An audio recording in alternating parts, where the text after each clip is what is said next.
So నిన్నటి class లో మనం ఏం నేర్చుకున్నాం అంటే ట్రాన్స్ఫర్ డెఫినేషన్ గురించి మనం మాట్లాడుకున్నామండి. సో ట్రాన్స్ఫర్ అంటే సెక్షన్ 2 సబ్ సెక్షన్ 47 మనకి ట్రాన్స్ఫర్ డెఫినేషన్ గురించి చెప్తుంది.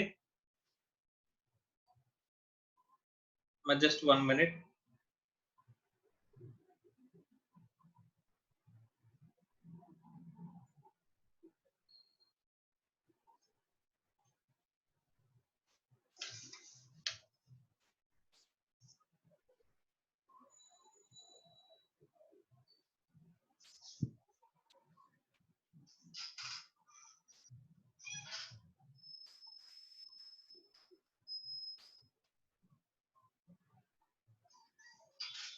ఓకే.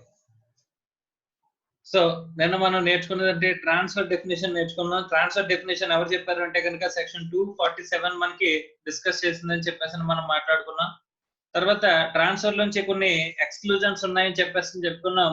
అది సెక్షన్ 47 చెప్తుంది అని చెప్పేసి మనం మాట్లాడుకున్నాం అన్నమాట. సో సెక్షన్ 47 లో ఎగ్జంప్షన్స్ ఆర్ ఎక్స్క్లూజన్స్ ఇంక్లూడ్స్ ఏమో సెక్షన్ 247 చెప్పింది, ఎక్స్క్లూడ్స్ ఏమో సెక్షన్ 47 చెప్పింది. సో ఏమున్నాయి సార్ ఎక్స్క్లూజన్స్ అని చెప్పేసి మాట్లాడుకుంటే, సో నేను చూసామండి మనం లైక్ సమ్ జనరల్ హెచ్యుఎఫ్ కి పార్టిషన్ జరిగితే గనక హెచ్యుఎఫ్ గనక టోటల్ గా అసెట్స్ గనక ట్రాన్స్ఫర్ చేసినట్లయితే కో పార్ట్నర్స్ కి పార్షియల్ పార్టిషన్ అవ్వచ్చు లేదా కంప్లీట్ పార్టిషన్ అవ్వచ్చు. అప్పుడు ఏమవుతుందండి, అక్కడ అసెట్ హెచ్యుఎఫ్ నుంచి వాళ్ళ ఇండివిజువల్ కి, ఇప్పుడు అందులో ఉన్న కో పార్ట్నర్స్ ఎవరైతే ఉన్నారో వాళ్ళ ఇండివిజువల్ కి అసెట్స్ ట్రాన్స్ఫర్ అవుతాయండి. అక్కడ ట్రాన్స్ఫర్ జరిగినంత మాత్రాన that is not regarded as transfer and HUF చేతిలో దాన్ని ట్యాక్స్ చేయకూడదు అని చెప్పేసి అని అనుకున్నాం. అలాగే బై గిఫ్ట్ గానీ, విల్ గానీ, రివోకబుల్ ట్రస్ట్ గానీ, అంటే నాన్ క్యాన్సలబుల్ డీడ్ గానీ రాసుకోవడం ద్వారా ప్రాపర్టీని కనుక ట్రాన్స్ఫర్ చేసినట్లయితే, అంటే ఎవరైతే ట్రాన్స్ఫర్ చేశారో, సపోజ్ మా తాత చనిపోతూ తన ఆస్తి, తన బిల్డింగ్ ని నాకు చెందాలి అని చెప్పేసి తన వీలునామాలో రాసి చనిపోయారండి. ఓకే, ఇప్పుడు అక్కడ ఆ వీలునామాలో రాసి నాకు ప్రాపర్టీ ట్రాన్స్ఫర్ చేసినందుకు మా తాత ట్యాక్స్ కట్టాలా, ట్రాన్స్ఫర్ కింద ట్యాక్సబుల్ అవుతుంది అంటే కనుక నాట్ ట్యాక్సబుల్ అంటే 47(3) ప్రకారం నాట్ ట్యాక్సబుల్ అండి. నెక్స్ట్ ఈ archaeological collections, sculptures, work of art ఇవి కనుక మ్యూజియం కి, నేషనల్ ఆర్ట్ గ్యాలరీ కానీ నేషనల్ మ్యూజియం కానీ మనం ఇచ్చినట్లయితే అక్కడ కూడా నాట్ ట్యాక్సబుల్ అని చెప్పేసి అన్నారండి. తర్వాత అంటే ట్రాన్స్ఫర్ కింద రిగార్డ్ చేయరు అన్నారు. తర్వాత రివర్స్ మార్టిగేజ్ స్కీమ్ అన్నారండి. రివర్స్ మార్టిగేజ్ స్కీమ్ అనేది ఎవరికి అప్లికబుల్ అవుతుంది అని చెప్పేసి అంటే కనుక, సో ఇక్కడ మనకి సీనియర్ సిటిజన్స్ కి అప్లికబుల్ అవుతుందని చెప్పేసి అని చెప్పారండి. ఆ సీనియర్ సిటిజన్స్ బ్యాంక్ కి ప్రాపర్టీ మార్టిగేజ్ చేసినప్పుడు ఏం చేస్తారంటే కంప్లీట్ సేల్ రైట్స్ అనేవి ఇచ్చేస్తారంట. ఆ కంప్లీట్ సేల్ రైట్స్ కనుక ఇచ్చినట్లయితే అప్పుడు మనకి ఏమవుతుందంటే అక్కడ ట్రాన్స్ఫర్ కింద రిగార్డ్ చేయరు. ఈవెన్ దో నార్మల్ గా అయితే మార్టిగేజ్ రిజిస్ట్రేషన్ జరుగుతుంది, కానీ రివర్స్ మార్టిగేజ్ లో ఏం జరుగుతుంది అంటే ఇంచుమించు సేల్ రైట్స్ అనేవి, కంప్లీట్ సేల్ రైట్స్ అనేవి ఇస్తారు. ఒకవేళ సీనియర్ సిటిజన్ కనుక అప్పు తీర్చలేకపోయినా, ఒకవేళ చనిపోయినా ఆటోమేటిక్ బ్యాంక్ ఏం చేయొచ్చు, తన ప్రాపర్టీ కింద ట్రీట్ చేస్తూ దాన్ని అమ్మేసుకోవచ్చు అండి. అంటే కంప్లీట్ సేల్ రైట్స్ కింద వచ్చేస్తాయి. అలాంటి కంప్లీట్ సేల్ రైట్స్ ఇచ్చేసినా సరే దాన్ని ఎగ్జామ్షన్స్ లో చెప్తున్నాడు, that is not regarded as transfer కింద రిగార్డ్ చేయము అని చెప్పేసి చెప్తున్నారండి. నెక్స్ట్ మనం నేర్చుకున్నది ఏంటంటే కనుక transfer between holding and subsidiary company అన్నారండి. హోల్డింగ్ కంపెనీ నుంచి సబ్సిడరీ కంపెనీ కన్నా, సబ్సిడరీ కంపెనీ నుంచి హోల్డింగ్ కంపెనీ కన్నా సరే రెండింటి గురించి మాట్లాడుతుంది. రెండు సెక్షన్స్ 47(4) అండ్ 47(5). ఇక్కడ holding to subsidiary asset transfer అయినా, సబ్సిడరీ టు హోల్డింగ్ ట్రాన్స్ఫర్ అయినా సరే దాన్ని ట్రాన్స్ఫర్ కింద రిగార్డ్ చేయకూడదు అంటే కనుక రెండు కండిషన్స్ చెప్పారు. ఆ రెండు కండిషన్స్ సాటిస్ఫై చేయాలని చెప్పేసి చెప్పారండి. ఏంటి సార్ రెండు కండిషన్స్ అని చెప్పేసి అంటే కనుక, ఒకటి holding company should hold 100% of the share capital అని అన్నారు. 100% హోల్డ్ చేయాలన్నారు. రెండో కండిషన్ ఏంటంటే రిసీవింగ్ కంపెనీ. సో రెండు కండిషన్స్ ని మనం గనక సమ్మరైజ్ చేసుకుంటే, ఎవరైతే రిసీవ్ చేసుకుంటారో ఆ రిసీవింగ్ కంపెనీ ఏమై ఉండాలంటే అండి ఇండియన్ కంపెనీ అయి ఉండాలి. హోల్డింగ్ నుంచి సబ్సిడరీకి ట్రాన్స్ఫర్ అవుతున్నప్పుడు సబ్సిడరీ కంపెనీ ఇండియన్ కంపెనీ అయి ఉండాలన్నాడు. సబ్సిడరీ నుంచి హోల్డింగ్ కి ట్రాన్స్ఫర్ అవుతున్నప్పుడు ఈ హోల్డింగ్ కంపెనీ ఏమై ఉండాలన్నాడు అండి, ఇండియన్ కంపెనీ అయి ఉండాలన్నాడు. సో దాన్నే మనం సమరైజ్ చేసుకుని ఒక బ్రీఫ్ గా మాట్లాడుకుంటే కనుక రిసీవింగ్ కంపెనీ, రిసిపియంట్ కంపెనీ ఏమై ఉండాలి, ఇండియన్ కంపెనీ అయి ఉండాలి. అసెట్ ని రిసీవ్ చేసుకున్న కంపెనీ ఇండియన్ కంపెనీ అయి ఉండాలి. అక్కడ holding company should hold 100%. Holding company ఒకటే 100% హోల్డ్ చేస్తుందా అంటే 100% హోల్డ్ చేసింది అనుకోండి 1% కంపెనీ అయిపోతుంది. అందుకోసం చెప్పని holding company along with its nominees should hold అక్కడ ఎంత హోల్డ్ చేయాలంటే 100% హోల్డ్ చేయాలంటండి. 100% హోల్డింగ్ అయితేనే అప్పుడు ఈ ఎగ్జామ్షన్ అనేది వస్తుంది. ఒకవేళ ఈ కండిషన్స్ కనుక సాటిస్ఫై చేయకపోతే కనుక అప్పుడు ఏమవుతుంది సార్, ఇప్పుడు ఏ లిమిటెడ్ అనే కంపెనీ బి లిమిటెడ్ లో 60% హోల్డ్ చేస్తుంది. అప్పుడు ఒక అసెట్ ని ట్రాన్స్ఫర్ చేసింది అనుకుంటే కనుక ఏమవుతుంది, ట్యాక్స్ లెవీ అయిపోతుందండి. ట్రాన్స్ఫర్ కింద క్యాపిటల్ అసెట్ ని ట్రాన్స్ఫర్ కింద రిగార్డ్ చేస్తే ఆటోమేటిక్ గా ఏమవుతుంది, క్యాపిటల్ గెయిన్ అనేది అరైజ్ అయిపోతుంది. ఓకే, క్యాపిటల్ గెయిన్ రాకూడదంటే ఏం చేయాలి, ఈ రెండు కండిషన్లు సాటిస్ఫై చేయాలి. నెక్స్ట్ అమాల్గమేషన్ ఆఫ్ కంపెనీస్ అని అంటున్నాడు. సో కంపెనీస్ అమాల్గమేట్ అయితే గనక అంటే రెండు కంపెనీలు అమాల్గమేట్ అవ్వడం కానీ డీమర్జర్ జరగడం కానీ, ఇక్కడ అమాల్గమేషన్ గురించి మాత్రమే మాట్లాడాడు.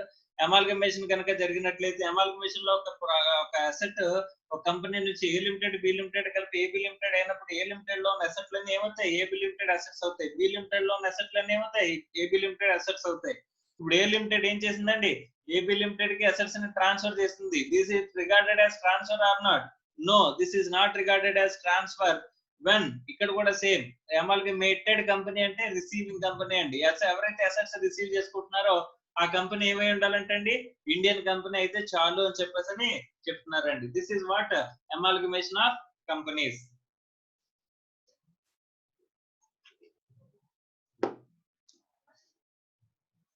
నెక్స్ట్, సో ఇక్కడ నిన్నటి వరకు నిన్న చూసింది అయితే కనుక ఎక్కడ వరకే చూసామండి. నెక్స్ట్ ఇప్పుడు మనం మాట్లాడుకునేది exemption for the shareholders అండి. ఈసారి exemption for the shareholders 47(7).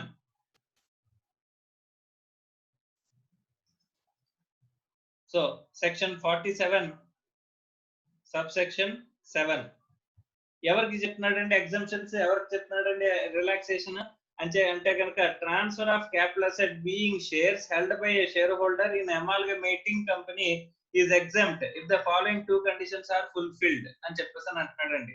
అమ్మ మనం మాట్లాడుకున్న ఏ లిమిటెడ్ బి లిమిటెడ్ కలిపి ఏబి లిమిటెడ్ అయినాయి. ఏ లిమిటెడ్ క్లోజ్ అయిపోయింది, బి లిమిటెడ్ క్లోజ్ అయిపోయింది. ఏబి లిమిటెడ్ అంటే కొత్త కంపెనీ అనేది ఎగ్జిస్టెన్స్ లోకి వచ్చింది అని చెప్పేసి కనుక మనం మాట్లాడుకుంటే ఏ లిమిటెడ్ ఏమంటామంటే అమాల్గమేటింగ్ కంపెనీ అంటాం, ఏబి లిమిటెడ్ అమాల్గమేటెడ్ కంపెనీ అంటాం. ఇప్పుడు ఈ అమాల్గమేషన్ జరిగినప్పుడు నేను share holder of a limited అండి, నేను share holder of a limited. నాకు ఏం చేస్తారంటే కనుక ఏ లిమిటెడ్ షేర్స్ తీసేసుకుని ఏబి లిమిటెడ్ షేర్స్ నాకు అలాట్ చేస్తారంటండి. ఏ లిమిటెడ్ షేర్స్ తీసేసుకుని ఏబి లిమిటెడ్ షేర్స్ అనేవి అలాట్ చేస్తారు. సార్ ఏ లిమిటెడ్ షేర్స్ ని మీ దగ్గర తీసుకుంటున్నారంటే దాని అర్థం ఏంటి సార్, మీరు ఇచ్చేస్తున్నారు అంటే ఏం చేస్తున్నట్టు ట్రాన్స్ఫర్ చేస్తున్నారు. సార్ ఈ ట్రాన్స్ఫర్ అనేది is it regarded as transfer definition article section 247 లో ట్రాన్స్ఫర్ కింద ట్రీట్ చేస్తారా, లేదా ఏమైనా రిలాక్సేషన్ ఆర్ ఎగ్జంప్షన్స్ ఇస్తున్నారా? ఒకవేళ రిలాక్సేషన్ ఎగ్జంప్షన్ ఇవ్వకపోతే ఏమవుతుందండి, ఈ కన్వర్షన్ ని కూడా అంటే ఏ లిమిటెడ్ ఇచ్చే ఏ లిమిటెడ్ షేర్స్ ఇచ్చేసి ఏబి లిమిటెడ్ షేర్స్ తీసుకోవడానికి కూడా ఏమంటాడండి, ట్యాక్సబుల్ అంటాడండి క్యాపిటల్ గెయిన్స్ లో. కానీ ఇక్కడ ఏమంటాడంటే ఏ లిమిటెడ్ దగ్గర ఏ లిమిటెడ్ షేర్ హోల్డర్ ఎవరైతే ఉన్నాడో ఏ లిమిటెడ్ లో ఉన్న షేర్ హోల్డర్ షేర్స్ అనేవి ఇచ్చేసినప్పుడు ఏబి లిమిటెడ్ షేర్స్ అనేవి అలాట్ చేస్తున్నప్పుడు ఈ ఏ లిమిటెడ్ షేర్స్ ఇచ్చేయడాన్ని ట్రాన్స్ఫర్ కింద రిగార్డ్ చేయరంట. ఇప్పుడు టూ కండిషన్స్ చెప్పారంట, టూ కండిషన్స్ సాటిస్ఫై చేస్తే కనుక ఏంటి చూద్దాం. Transfer is made in consideration of allotment to him of any shares in the amalgamated company except where the amalgamated company itself is the shareholder అని చెప్పేసి అంటున్నాడండి.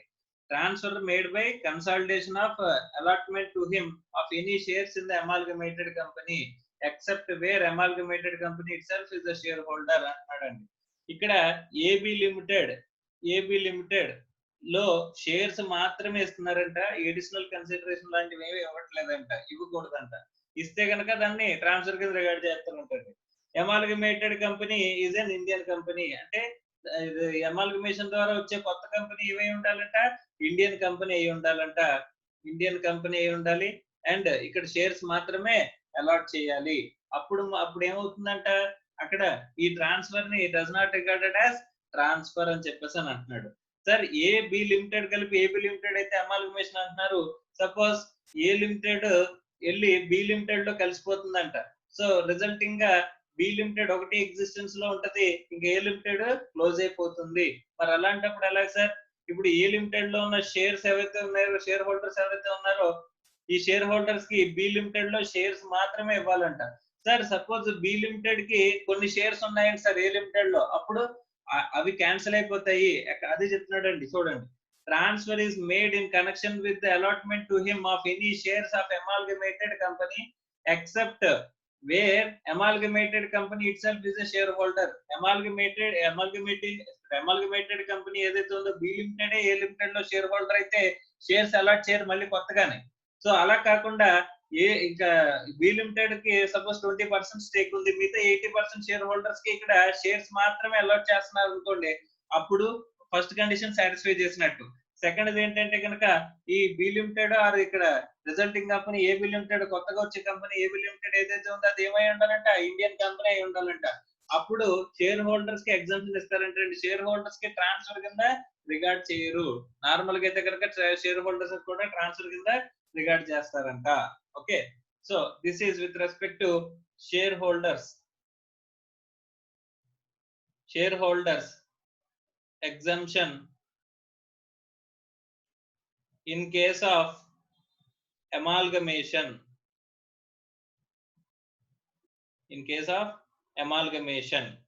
Next, demerger అంటాడు.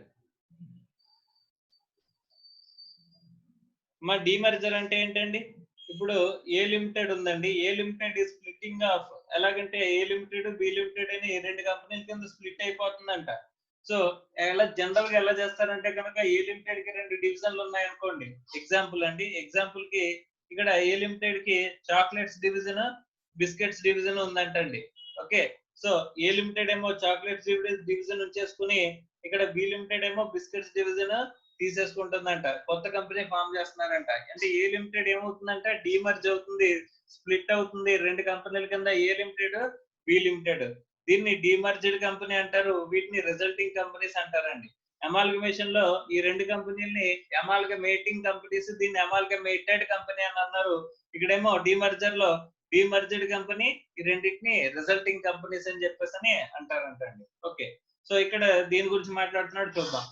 Transfer of a capital asset in a demerger by a demerged company to the resulting company is exempt if the resulting company is an Indian company.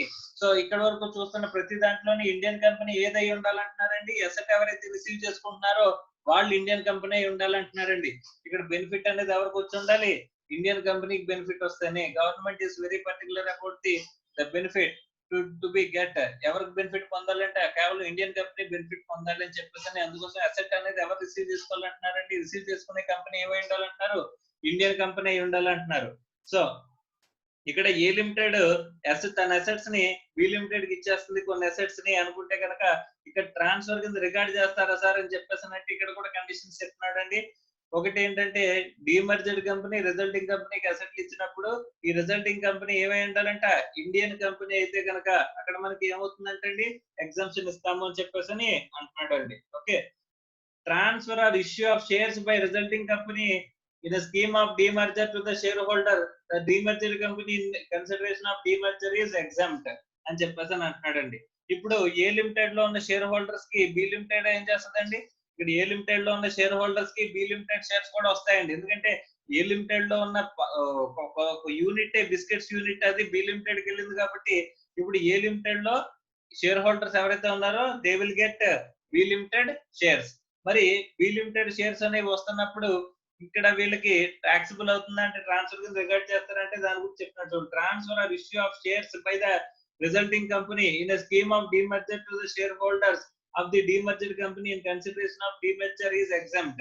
ఇక్కడ B limited A limited లో ఉన్న share holders కి shares అనేవి ఇస్తున్నప్పుడు, shares అనేవి transfer చేస్తున్నప్పుడు is it taxable అంటే not taxable, it is exempt అని చెప్పేసి అని చెప్తున్నారండి. So this is with respect to demerger గురించి. Okay, right.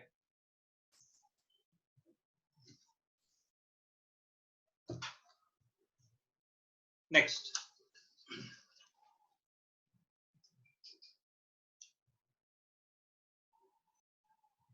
Merger of similar schemes or plans of mutual funds అని చెప్పేసి అని అంటున్నాడండి. సో ఈ మ్యూచువల్ ఫండ్స్ గురించి మనం మాట్లాడుకుంటే ఇది ఎలా ఉంటుందంటే కనుక ఇక్కడ మనకి మ్యూచువల్ ఫండ్ గురించి నేను చెప్పుకున్నాం. మనకి ఈక్విటీ ఓరియంటెడ్ ఫండ్ అని, డెట్ ఫండ్ అని, ఇలా మనకి వేరియస్ ఫండ్స్ ఉంటాయి అని చెప్పేసి అని. ఈ ఈక్విటీ ఓరియంటెడ్ ఫండ్ ని, డెట్ ఫండ్ ని, వీటిని ఏం చేశారంటే వీళ్ళు మర్జ్ చేసేస్తున్నారంట. మర్జ్ చేసేసి కొత్త యూనిట్ అనేది, కొత్త ఫండ్ అనేది క్రియేట్ చేస్తున్నారంట. సార్ కొత్త ఫండ్ ఏంటి సార్ ఇక్కడ మనకి అంటే కనుక ఇప్పుడు ఫస్ట్ ఈక్విటీ ఓరియంటెడ్ ఫండ్ అంటే ఈక్విటీలో మాత్రమే ఇన్వెస్ట్మెంట్ అనేది జరుగుతుందండి. ఓకే, సో ఈ డెట్ ఓరియంటెడ్ ఫండ్ అంటే డెట్ ఇన్వెస్ట్మెంట్, డెట్ లో మాత్రమే ఇన్వెస్ట్మెంట్ అనేది జరుగుతుందండి. జనరల్ గా ఈ మ్యూచువల్ ఫండ్స్ ఏం చేస్తాయంటే కనుక ఏదైనా ఫండ్ పెర్ఫార్మెన్స్ బాగాలేదనుకోండి, వాటిని ఏం చేస్తారంటే కన్సాలిడేట్ చేయడానికి చూస్తాయండి. కన్సాలిడేట్ చేయడానికి చూస్తాయి. కన్సాలిడేట్ చేస్తే ఏమవుతుంది సార్, ఇప్పుడు పెర్ఫార్మెన్స్ బాగాలేని ఫండ్ ఏదైతే ఉందో దాన్ని తీసుకొచ్చి పెర్ఫార్మెన్స్ బాగున్న ఫండ్ తో కనుక కలిపేస్తే అక్కడ యూనిట్ వాల్యూ అనేది కాస్త వ్యారీ అనేది అవుతుంది. ఆ యూనిట్ వాల్యూ అనేది ఇంప్రూవ్ చేయడం కోసం జనరల్ గా ఏం చేస్తారంటే ఈ కన్సల్టేషన్ అనేది చేస్తారండి. ఫస్ట్ ఆఫ్ ఆల్ మీరు ఇన్వెస్ట్ చేసింది ఇక్కడ ఈక్విటీ ఓరియంటెడ్ ఫండ్ లో ఇన్వెస్ట్ చేశారు. తర్వాత నేనేమో డెట్ ఓరియంటెడ్ ఫండ్ లో ఇన్వెస్ట్ చేశాను. ఈ మ్యూచువల్ ఫండ్ ఏమనుకున్నాడంటే రెండింటిని కలిపేసి కొత్త యూనిట్స్ అనేవి కొత్తది మిక్స్డ్ ఫండ్ క్రియేట్ చేద్దామని చెప్పేసి అనుకున్నాడు. మీరు మీ దగ్గర నుంచి నా దగ్గర నుంచి కన్సెంట్ తీసుకున్నాడు. ఓకే అనుకున్న తర్వాత ఏం చేశాడండి, రెండు ఫండ్స్ ని కలిపేసాడండి. కలిపేసి కొత్త యూనిట్స్ అనేవి అలాట్ చేయడం మొదలెట్టాడంట.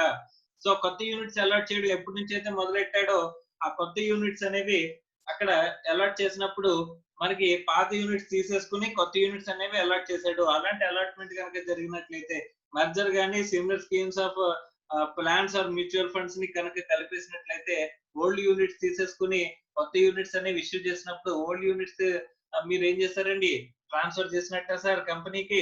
కాదు. ఓకే, అక్కడ మీకు ట్యాక్సిబుల్ అవుతుందంటే ట్యాక్సిబిలిటీలోకి రాదు అని చెప్పేసి అని చెప్పారండి. Okay right. Next debentures, bonds, government securities and preference shares అని చెప్పేసి అని అంటున్నాడండి. వీటి గురించి ఒకసారి చూద్దాం. ఓకే, జనరల్ గా ఒక బ్రీఫ్ ఐడియా ఏంటంటే జనరల్ గా డిబెంచర్స్ మనం convertible debentures, convertible preference shares, convertible bonds ఉన్నాయనుకోండి, వాటిని ఇచ్చేసి నేను ఏం చేసుకుంటున్నానంటే కనుక షేర్స్ తీసుకుంటున్నానంట అండి. అలాంటి డిబెంచర్స్ కన్వర్షన్ కనుక జరిగినట్లయితే, ప్రిఫరెన్స్ షేర్స్ కన్వర్షన్ కనుక జరిగినట్లయితే ఇక్కడ మనకి షేర్స్ కానీ, ఆ ప్రిఫరెన్స్ షేర్స్ కానీ లేకపోతే డిబెంచర్స్ కానీ ఇచ్చేసి నేను ఈక్విటీ షేర్స్ తీసుకుంటాను, ఇది ట్యాక్సబుల్ ఆర్ నాట్ అని చెప్పేసి అంటే ఇక్కడ డిబెంచర్స్ ని లేదా ప్రిఫరెన్స్ షేర్స్ నేను ట్రాన్స్ఫర్ చేసినంత మాత్రాన that is not regarded as transfer. అనేది ఎలా ఉంది, ఎలా చెప్పారు అనేది ఒకసారి మనం మాట్లాడుకుందాం. Okay right. సో ఈ ఆస్పెక్ట్స్ అనే మనం చూద్దాం. Any transfer by an individual by way of redemption of sovereign gold bonds issued by RBI under the sovereign gold scheme 2015 shall be exempt. So sovereign gold bonds కనుక మనకి transfer చేసినట్లయితే redemption అండి, redemption చేసి transfer చేసి redemption కనుక చేసుకున్నట్లయితే దాన్ని taxable కాదంటున్నాడు, ట్రాన్స్ఫర్ కింద రిగార్డ్ చేయమంటున్నాడు. Transfer of capital asset made outside India by one non-resident to another non-resident in the nature of rupee denominated bond of an Indian company issued outside India. Government security carrying a periodic payment of interest through an intermediary dealing to a settlement of securities shall be exempt. అమ్మ capital asset outside ఇండియాలో ఒక non resident ఇంకో non resident కి transfer చేస్తున్నాడంట. అది ఎలాంటిది? Rupee denominated bond of an Indian company issued outside India. మనం outside ఇండియాలో ఇష్యూ చేస్తాం, కానీ ఏ డినామినేటెడ్? రూపీ డినామినేటెడ్ బాండ్ అంట. లైక్ ఇప్పుడు జీడిఆర్స్, ఏడిఆర్స్ అని చెప్పేసి చెప్పుకుంటామండి. Global depository receipt, American depository receipt, ఇవన్నీ కూడా ఎలా ఉంటాయంటే అవుట్ సైడ్ ఇండియాలో మన కంపెనీలు ఇష్యూ చేసే డెట్ ఇన్స్ట్రుమెంట్స్ అండి. ఈ డెట్ ఇన్స్ట్రుమెంట్స్ జనరల్ గా ఎలా ఉంటాయి, ఏ కరెన్సీలో ఉంటాయంటే కనుక ఫారిన్ కరెన్సీలో ఉంటాయంటండి. జీడిఆర్స్ కానీ ఏడిఆర్స్ కానీ డాలర్స్ లో కానీ ఏదైనా ఆ కరెన్సీలో ఉంటాయంటండి.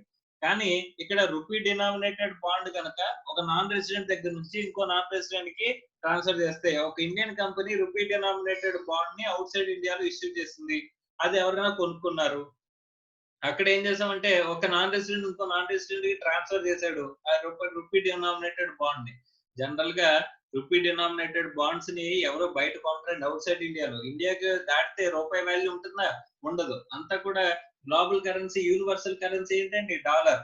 ఆ యూనివర్సల్ కరెన్సీలోనే ట్రాన్సాక్షన్ అనేది జరుగుతుంది జనరల్ గాకి. అలా కాకుండా ఎవడైనా సరే నాన్ రెసిడెంట్ మన రూపీ డినామినేటెడ్ బాండ్ ఎవడైనా కొన్నాడు అంటే గనక, so rupee denominated transactions general గా చేయరండి. కానీ ఎవరైనా చేస్తే కనుక వాళ్ళకి బెనిఫిట్ ఇవ్వాలనుకుంటున్నారు. ఎప్పుడైనా సరే మన కరెన్సీ యూనివర్సల్ కరెన్సీ అవడమే మెయిన్ ఇంపార్టెంట్ అండి. సో అప్పుడే మనం డెవలప్డ్ కంట్రీ అవుతాం. అప్పటి వరకు డెవలపింగ్ కంట్రీ లాగానే ఉంటాం. సో ఇక్కడ ఏంటంటే ఈ ఇండియన్ డినామినేటెడ్ బాండ్స్ ఏవైతే ఉన్నాయో అది ఇండియన్ కంపెనీ కనుక ఇష్యూ చేసినట్లయితే అలాంటిది ఒక నాన్ రెసిడెంట్ కొనుక్కున్నాడు. అలాంటి కొనుక్కున్న నాన్ రెసిడెంట్ ఇంకో నాన్ రెసిడెంట్ కి వాటిని అమ్మేసేయడం అని చెప్పేసి అని అనుకుంటే కనుక దాన్ని ట్రాన్స్ఫర్ కింద రిగార్డ్ చెయ్యరంట. అలాగే government security periodic payment of interest through intermediary dealing with the settlement of the securities అంటున్నాడు.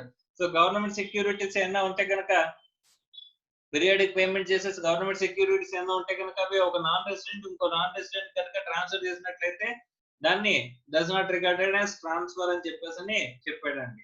Okay right. నెక్స్ట్ ఇంకేం చెప్పాడండి? Conversion of bonds, debenture stock or deposit certificate of a company into shares or debentures of that company is exempt అని చెప్పేసి అని అంటున్నాడండి.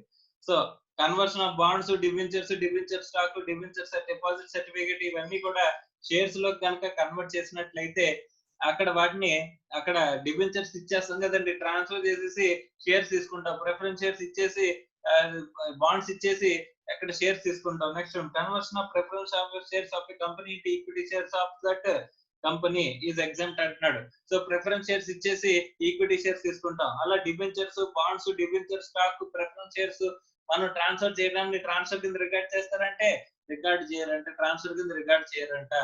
Sir ఇప్పుడు ఆ shares వచ్చాయి కదా సార్, ఆ షేర్స్ నమ్మేస్తే అది ట్రాన్స్ఫర్ అవుతుందండి. కేవలం ఈ కన్వర్షన్ ని డిబెంచర్స్ ఇచ్చేసి షేర్స్ తీసుకోవడాన్ని that does not regarded as transfer కింద రికార్డ్ చేయరంట. అండ్ ట్యాక్సబుల్ కూడా క్యాపిటల్ గెయిన్స్ లోకి రాదంట. ఒకవేళ డిబెంచర్స్ ని షేర్స్ లో కన్వర్ట్ చేస్తే కనుక అవి క్యాపిటల్ గెయిన్స్ లో ట్యాక్సబుల్ అవ్వవు అని చెప్పేసి అని చెప్తున్నాడండి. ఓకే సో ఇక్కడతో మనకి transfer does not regarded as transfer అనేది మనకి కంప్లీట్ అయిందంట. ఓకే సో టోటల్ గా మనం ఎక్కడున్నాము? క్యాపిటల్ గెయిన్స్ లోని, ఇన్కమ్ ఫ్రమ్ క్యాపిటల్ గెయిన్స్ లోని అని చెప్పేసి అని అనుకుంటే కనుక ఫస్ట్ క్యాపిటల్ అసెట్ గురించి డిస్కస్ చేసాం. తర్వాత క్లాసిఫికేషన్ ఆఫ్ క్యాపిటల్ అసెట్ గురించి మనం మాట్లాడుకున్నాం. తర్వాత ట్రాన్స్ఫర్ గురించి మాట్లాడుకున్నాం. ట్రాన్స్ఫర్ ఇంక్లూడ్స్, ఎక్స్క్లూడ్స్ రెండు మాట్లాడుకున్నాం అండి. ట్రాన్స్ఫర్ ఇంక్లూడ్స్ ఎక్కడ చెప్పారంటే కనుక ట్రాన్స్ఫర్ డెఫినిషన్ లో చెప్పారండి. ఎక్కడంటే సెక్షన్ 247 లో చెప్పారంట. So transfer does not include లో మనకి ఎక్కడ చెప్పారంటే సెక్షన్ 47 లో చెప్పారంటండి. ఆ తర్వాత మనకి ఏంటంటే computation of income, so computation of capital gain గురించి మాట్లాడుకున్నాం. ఈ కంప్యూటేషన్ అనేది ఎలా చెప్పారు, ఎక్కడ చెప్పారంటే కనుక సెక్షన్ 48 లో డిస్కస్ చేశారు అనుకున్నాం. General format of the capital gain calculation has been discussed in section 48 of the income tax act అని చెప్పేసి మనం మాట్లాడుకున్నాం అండి. సో జనరల్ క్యాలిక్యులేషన్, కంప్యూటేషన్ గురించి మనం మాట్లాడుకుంటాం. తర్వాత స్పెషల్ కేసెస్ గురించి కూడా మనం చెప్పుకుంటామండి. తర్వాత ఎగ్జామ్షన్స్ గురించి మాట్లాడుకున్నట్లయితే గ్రాస్ క్యాపిటల్ గెయిన్ ఏదైతే ఉందో దాంట్లో ఎగ్జామ్షన్స్ తీసేస్తే మనకి ఏం మిగులుతుంది అంటే టాక్సబుల్ క్యాపిటల్ గెయిన్ మిగులుతుంది అంట. So what we are going to arrive, ఏం అరైవ్ అవ్వాలనుకుంటున్నాం అండి?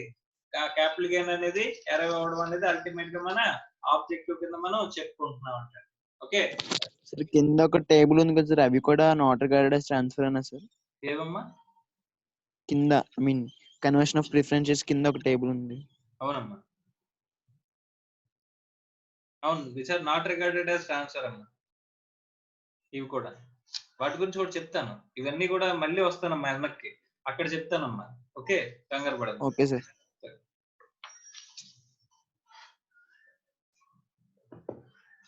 సో ఇవి సెక్షన్ 47 లో మనకి డిస్కస్ చేసిన ఎక్స్క్లూజన్స్ అండి. సెక్షన్ 47 లో సో ఫార్ మనకి కన్సిడర్ చేసిన ఎక్స్క్లూజన్స్ అన్నమాట. రైట్. సో ఒకసారి మనం ఇప్పటివరకు ఏం చెప్పుకున్నాం అనేది బ్రీఫ్ గా మనం మాట్లాడుకుంటే, క్యాపిటల్ గెయిన్ ట్యాక్స్ అవ్వాలంటే కనుక మనకి క్యాపిటల్ అసెట్ ఉండాలి. క్యాపిటల్ అసెట్ డెఫినేషన్ తో పాటుగా ట్రాన్స్ఫర్ డెఫినేషన్ కూడా సాటిస్ఫై చేయాలి. ఈ రెండింటిని సాటిస్ఫై చేస్తే అప్పుడు మాత్రమే మనకి ఏమవుతుంది, క్యాపిటల్ గెయిన్ అనేది చార్జబిలిటీలోకి వస్తుంది. అలా వచ్చే క్యాపిటల్ గెయిన్ కి కంప్లీట్ చేసిన తర్వాత కొన్ని ఎగ్జంప్షన్స్ ఉంటాయి. ఆ ఎగ్జంప్షన్స్ మైనస్ చేసిన తర్వాత what we will get taxable capital gain అనేది మనకి వస్తుంది అని చెప్పేసి మనం మాట్లాడుకున్నామండి. Okay right. So next we will discuss about the chargeability once again. So మన చార్జబిలిటీ గురించి నేను మాట్లాడినప్పుడు మీకు గుర్తుందో లేదో కానీ కేవలం చార్జబిలిటీలో జనరల్ కేసు గురించే మాట్లాడానండి. చార్జబిలిటీ సెక్షన్ గురించి నేను సెక్షన్ 45 లో చెప్పినప్పుడు జనరల్ ప్రొవిజన్ మాత్రమే చెప్పాను. జనరల్ ప్రొవిజన్ అంటే సబ్సెక్షన్ 1. సబ్సెక్షన్ 1 లో ఏం చెప్పారండి, transfer of a capital asset in the previous year. అక్కడ ఈ ప్రీవియస్ ఇయర్ లో కనుక మనకి క్యాపిటల్ అసెట్ ని ట్రాన్స్ఫర్ చేస్తే అక్కడ క్యాపిటల్ అసెట్ అయి ఉండాలి, ట్రాన్స్ఫర్ జరిగి ఉండాలి. అది డ్యూరింగ్ ద ప్రీవియస్ ఇయర్ జరిగితే కనుక అక్కడ వచ్చే క్యాపిటల్ రిసిప్ట్ కన్సిడరేషన్ ని మనం ఏం చేస్తాం, is chargeable under capital gains. ఆ క్యాపిటల్ గెయిన్స్ లో చార్జబుల్ అవుతుంది. ఆ తర్వాత కంప్యూటేషన్ చేసిన తర్వాత what we will arrive, taxable capital gain అనేది అరైవ్ అవుతామని చెప్పేసి మనం మాట్లాడుకున్నాం అండి. Okay right. సో చార్జబిలిటీలోనే స్పెషల్ కేసెస్ గురించి, స్పెషల్ ప్రొవిజన్స్ గురించి ఇప్పుడు మనం మాట్లాడుకోబోతున్నాం అండి. Okay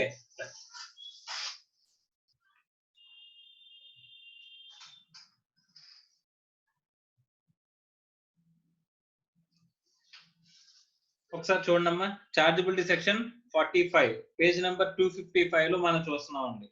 the scope of the head chargeable capital gains could be understood clearly if the provisions of section 45 are analyzed in the following manner. Subsection 1 of the section 45 general provisions applicable to all transactions other than those covered by subsection 1A and 1A to 5A. అమ్మ 1A to 5A అనేది special cases అయితే అందులోకి cover కానివన్నీ కూడా ఎందులోకి వస్తాయండి, general provision లోకి వస్తాయి. Okay so ఇక్కడ ఎక్కడైతే 1A to 5A అప్లికబుల్ అవుతున్నాయో అక్కడ సబ్సెక్షన్ 1 అప్లికబుల్ అవుతుందంటే అప్లికబుల్ అవ్వదంటండి. ఎందుకంటే జనరల్ ప్రొవిజన్, ఇవి specific provisions. Specific versus general లో who will prevail, specific provision will prevail over the general provision. Okay so first general provision గురించి మనం మాట్లాడుకుంటే transfer of a capital asset. Transfer of a capital asset ఏమన్నారు, previous year in which transfer takes place. ఏ year లో అయితే కనుక నువ్వు ఆ ట్రాన్స్ఫర్ టేక్స్ ప్లేస్ ఏందో ఆ ఇయర్ లో చార్జబిలిటీ సెక్షన్ అంటే కన్సిడరేషన్ ఫర్ ది ట్రాన్స్ఫర్. నువ్వు ఎంతైతే కన్సిడరేషన్ చార్జ్ చేస్తున్నావో ఆ కన్సిడరేషన్ ని ఇక్కడ full value of the consideration కింద మనం తీసుకుంటాం. సో మనకి క్యాలిక్యులేషన్ ఫార్మాట్ గురించి మనం మాట్లాడుకున్నామండి. క్యాలిక్యులేషన్ ఫార్మాట్ లో మనకి ఫస్ట్ ఎక్కడితో స్టార్ట్ అవుతుంది అనుకున్నాం, సెక్షన్ 48 గురించి మనం డిస్కస్ చేసామండి, గుర్తుందో లేదో కానీ. ఓకే సెక్షన్ 48 లో కంప్యూటేషన్ గురించి మనం మాట్లాడుకునేటప్పుడు long term capital gain calculation, short term capital gain calculation అని చెప్పేసి రెండు క్యాలిక్యులేషన్స్ చూసాము. రెండింటికి ఉన్న డిఫరెన్స్ ఏంటంటే కనుక ఒకటి ఇండెక్సేషన్ అవ్వదు. ఇక్కడ ఇండెక్సేషన్ అప్లికబుల్ అవుతుంది, ఇక్కడ ఇండెక్సేషన్ అనేది అప్లికబుల్ కాదు, నో ఇండెక్సేషన్. సో ఒకసారి క్యాలిక్యులేషన్ గురించి మాట్లాడుకుంటే రెండిట్లోని స్టార్టింగ్ పాయింట్ ఏంటంటే full value of the consideration అండి. So less expenses on transfer. Okay so ఈ full value of the consideration ఎలా తీసుకోవాలనేది ఇక్కడ మనకి కన్సిడరేషన్ అని చెప్పేసి అని మాట్లాడుతున్నాడు అండి. ఇక్కడ కన్సిడరేషన్ అంటే ఏంటంటే nothing but full value of the consideration in the calculation. Starting ఏంటంటే క్యాలిక్యులేషన్ లో full value of the consideration less expenses on transfer తీసేస్తే నెట్ కన్సిడరేషన్. సో లెస్ దాంట్లోంచి లాంగ్ టర్మ్ క్యాపిటల్ గెయిన్ అయితే కనుక ఇండెక్స్డ్ కాస్ట్ ఆఫ్ ఎక్విజిషన్ వస్తుంది. Short term capital gain అయితే కనుక only cost of acquisition వస్తుంది. అలాగే లాంగ్ టర్మ్ క్యాపిటల్ గెయిన్ అనుకుంటే కనుక ఇండెక్స్డ్ కాస్ట్ ఆఫ్ ఇంప్రూవ్మెంట్ వస్తుంది. షార్ట్ టర్మ్ క్యాపిటల్ గెయిన్ అయితే కనుక ఓన్లీ కాస్ట్ ఆఫ్ ఇంప్రూవ్మెంట్ వస్తుంది అంటండి. తీసేస్తే మనకు వచ్చేది ఏంటి, గ్రాస్ క్యాపిటల్ గెయిన్ వస్తుందంట. లెస్ దాంట్లోంచి ఏం చేస్తారంట, ఎగ్జంప్షన్స్. ఇక్కడ ఎగ్జంప్షన్స్ అంటే సెక్షన్ 54 ఉంటాయంట. 54 లో ఉన్న ఎగ్జంప్షన్స్ కొన్నేమో long term capital gain applicable అవుతాయి, కొన్నేమో short term capital gain applicable అవుతాయి. అవి మైనస్ చేస్తే మనకి మిగిలేది ఏంటి, taxable capital gain. Taxable capital gain అనేది we will arrive మనకి వస్తుంది అని చెప్పేసి మనం మాట్లాడుకున్నాం. ఇది calculation format or computation format అని చెప్పేసి అనుకున్నాం అండి. ఈ కంప్యూటేషన్ దేనికండి, జనరల్ కంప్యూటేషన్ ఫార్మాట్ అని చెప్పేసి చెప్పారు. ఎవరు డిస్కస్ చేశారండి, సెక్షన్ 48 డిస్కస్ చేసిందని చెప్పేసి మనం మాట్లాడుకున్నాం. ఇక్కడ మెయిన్ ఇప్పుడు మనం చెప్పుకున్నది ఏంటంటే ఇక్కడ స్టార్టింగ్ పాయింట్ ఫస్ట్ స్టెప్ ఏంటంటే full value of the consideration. ఈ full value of the consideration ఎలా వస్తుందంటే ఇక్కడ మనకి డిస్కస్ చేస్తున్నాడు అండి. సెక్షన్ 45 లో మన గురించి చెప్పేటప్పుడు ఇక్కడ కన్సిడరేషన్ గురించి కూడా మనకి ఒక కాలం లో చెప్పేస్తున్నాడు. Consideration full value of the consideration ఏమని తీసుకోవాలనేది ఇక్కడ మనకి చెప్తున్నాడు అండి. ఓకే సార్, ట్రాన్సాక్షన్స్ ఏమున్నాయి సార్?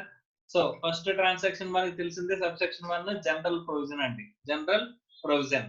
సో నెక్స్ట్ 1A, 1 తర్వాత 1A. సో 1A ఏంటి ఏం చెప్తున్నాడు అంటే కనుక ట్రాన్సాక్షన్ ఏ ట్రాన్సాక్షన్ ని ట్రాన్స్ఫర్ కింద రిగార్డ్ చేస్తారో, సారీ క్యాపిటల్ గెయిన్ లోకి చార్జబిలిటీలోకి తీసుకొస్తారని చూడండి. Insurance receipts on account of the damage to or destruction of any capital asset. So capital asset ని క్యాపిటల్ అసెట్ డిస్ట్రక్షన్ జరిగిందండి. ఫస్ట్ ఏమో transfer of capital asset, second ఏమో డిస్ట్రక్షన్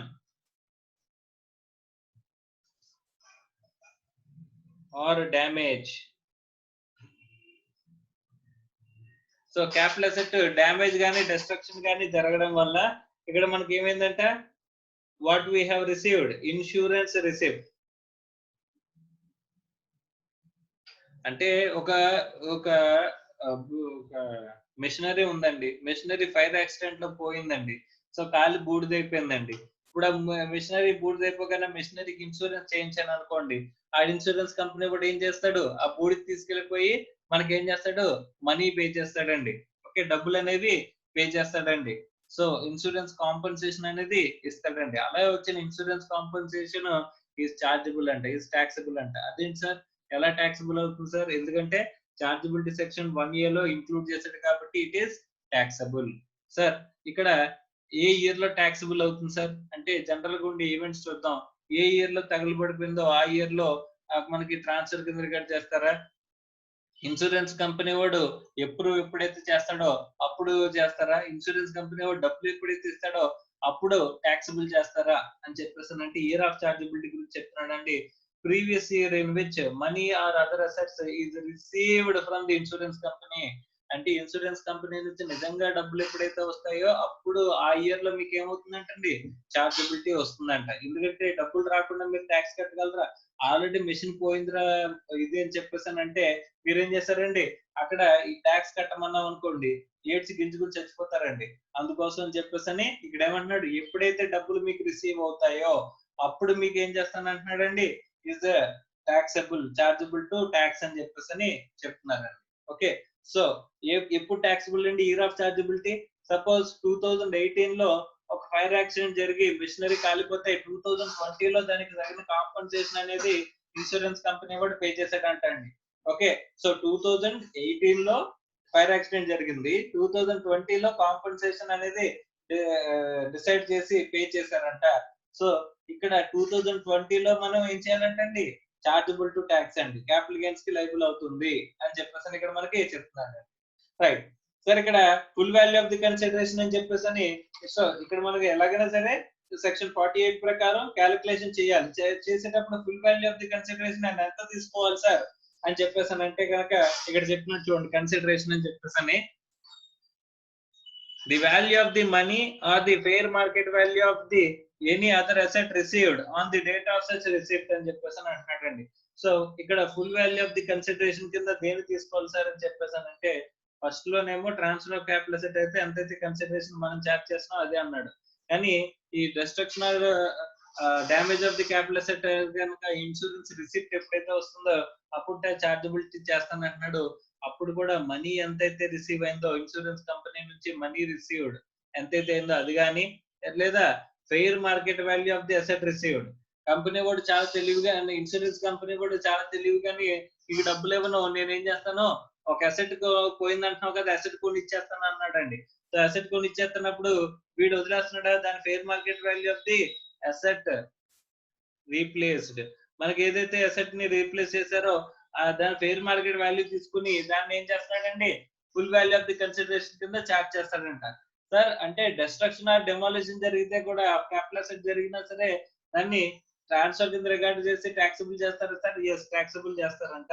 సో ఏ year లో taxable చేస్తారంటే ఆ ఇన్సూరెన్స్ కాంపెన్సేషన్ ఎప్పుడైతే receive అవుతుందో ఆ ఇయర్ లో ట్యాక్సబుల్ చేస్తారంట. ఫేర్ మార్కెట్ వాల్యూ ఎంత తీసుకోవాలి?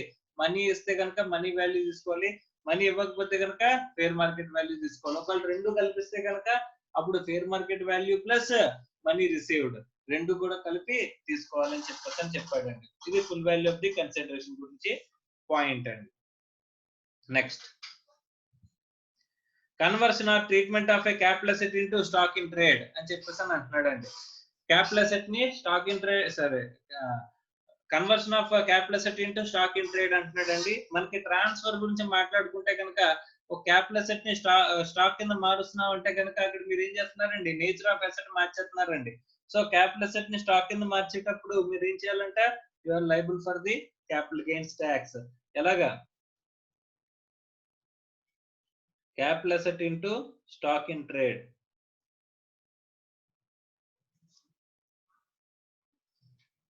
So capital asset into stock in trade. Capital asset పోయి ఏమవుతుందండి? స్టాక్ ఇన్ ట్రేడ్ లోకి వచ్చేస్తుంది.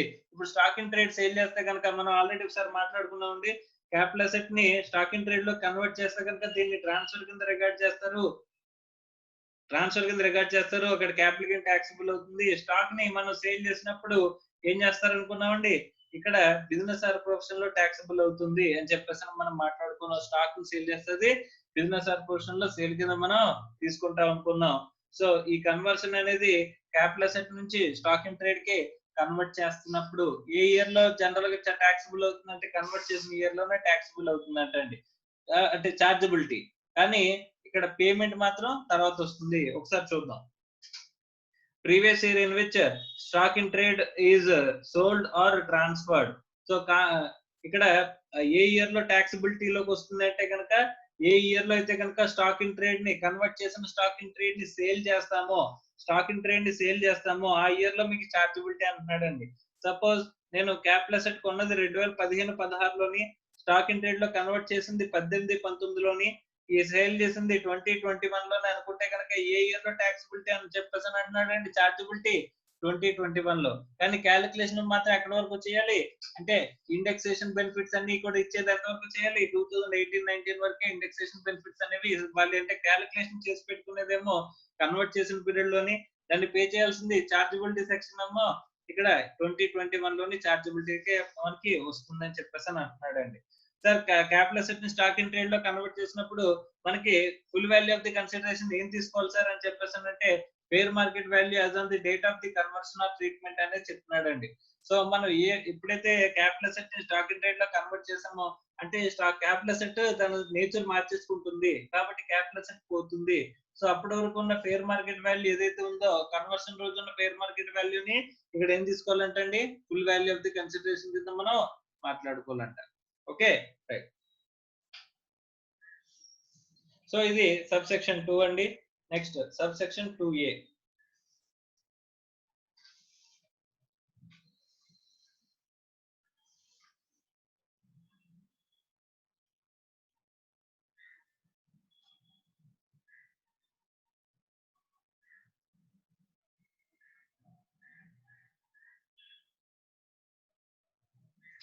Next 2A. Transfer of securities made by the depository who is deemed to be the registered owner under the Depositories Act అని చెప్పేసి అంటున్నాడండి. So ఇక్కడ previous year in which a transfer takes place on first in first out method. Okay ఒకసారి చదవండి అమ్మా, దీని detail గా నేను చెప్తాను. Conversion for the transfer is chargeable in the hands of the beneficial owner and not in the hands of the depository అని చెప్పేసి చెప్తున్నాడు. Okay right sir. who is depository? Okay, who is deemed to be registered owner under the Depositories Act అని చెప్పేసి అంటున్నాడు. Okay దీని గురించి ఒకసారి మనం మాట్లాడుకుందాం. సో మనం షేర్ మార్కెట్ లో స్టాక్ ఎక్స్చేంజ్ లో ట్రాన్సాక్షన్ చేయాలంటే కనుక ఎవరి ద్వారా చేయాలని చెప్పేసి అన్నారండి? ఒక బ్రోకర్ ఉంటాడు, స్టాక్ బ్రోకర్ ఉంటాడు. ఆ బ్రోకర్ ద్వారా మనం ట్రాన్సాక్షన్ చేయాలనుకున్నాం. Stock broker. ఓకే ఈ స్టాక్ బ్రోకర్ ద్వారా మనం ట్రాన్సాక్షన్ చేసేటప్పుడు మనకి ఒక 2 అకౌంట్లు ఉండాలి అని చెప్పేసి అన్నారండి. ఒకటి డిమాట్ అకౌంట్, 2 ట్రేడింగ్ అకౌంట్. ఈ డిమాట్ అకౌంట్ లో ఏమన్నారండి? బ్యాంక్ అకౌంట్ లాంటిది ఇప్పుడు మనం బ్యాంక్ అకౌంట్ లో డబ్బులు ఉన్నట్టు డిమెట్ అకౌంట్ లో ఏముంటాయి, షేర్స్ ఉంటాయి. మనం కొన్నప్పుడు క్రెడిట్ అవుతాయి, అమ్మేసినప్పుడు డెబిట్ అవుతాయి అని చెప్పారు. అలా కాక ఇది ట్రేడింగ్ అకౌంట్ ఏంటంటే కనుక ఈ పర్చేజ్ సేల్ ట్రాన్సాక్షన్స్ చేయాలంటే కనుక ఖచ్చితంగా మనకి ఏముండాలి, ఈ ట్రేడింగ్ అకౌంట్ అనేది ఖచ్చితంగా ఉండాలి. సో అక్కడ మనకి ఈ ట్రేడింగ్ అకౌంట్ లో చేసిన ట్రాన్సాక్షన్ డిమాట్ అకౌంట్ లో రిఫ్లెక్ట్ అవ్వడానికి ఎన్ని డేస్ పడుతుంది అంటే కనుక T+2 డేస్ పడుతుంది అని చెప్పేసి మనం మాట్లాడుకున్నాము. ట్రాన్సాక్షన్ డేట్ ప్లస్ 2 డేస్ అనేది మనం మాట్లాడుకున్నాం అండి.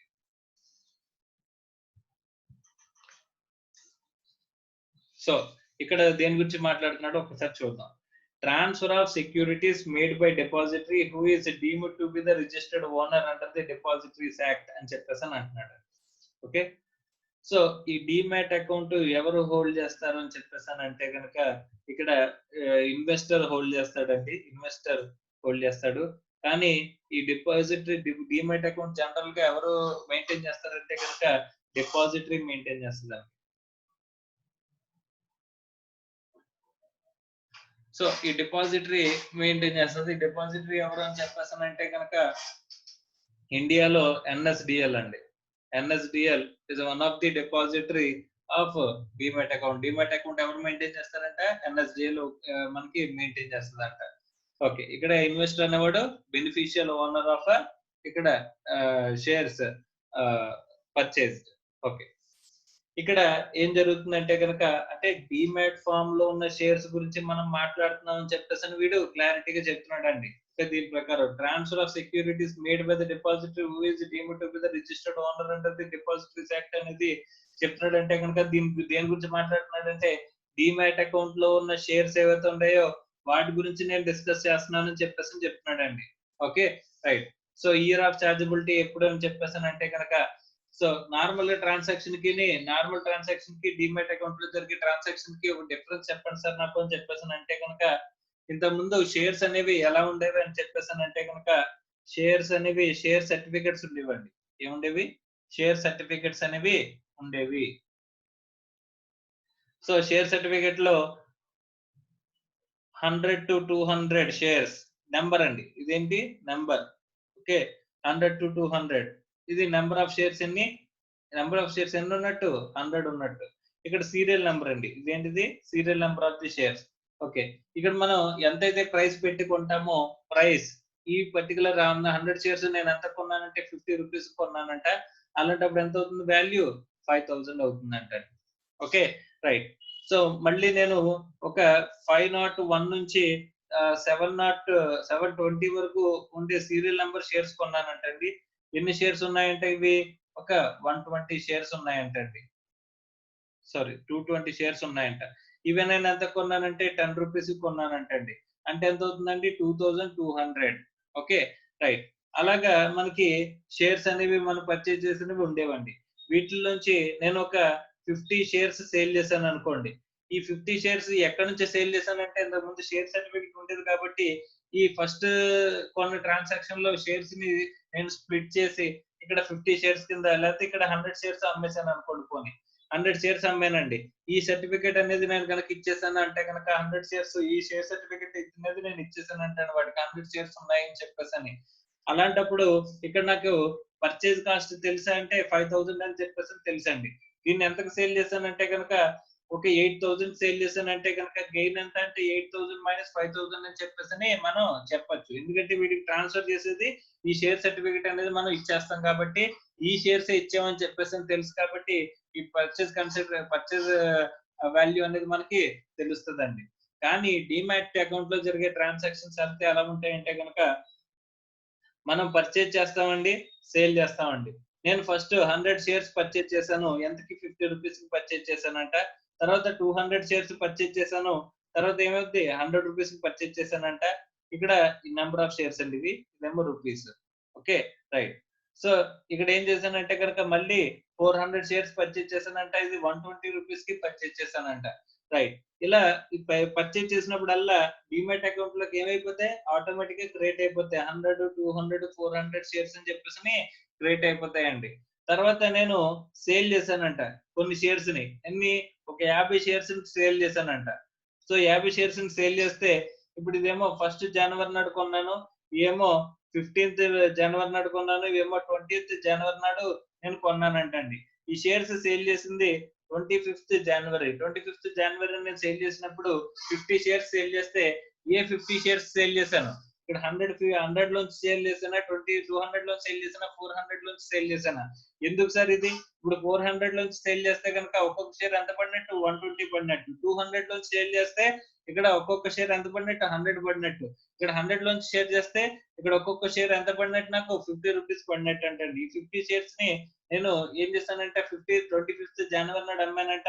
ఎంతకు అమ్మానంట? ఒక్కొక్క షేర్ 150 రూపీస్ కి సేల్ చేశానంట. ఒక్కొక్క షేర్ ఎంత సేల్ చేశానంటండి? 150 రూపీస్ కి సేల్ చేశానంట.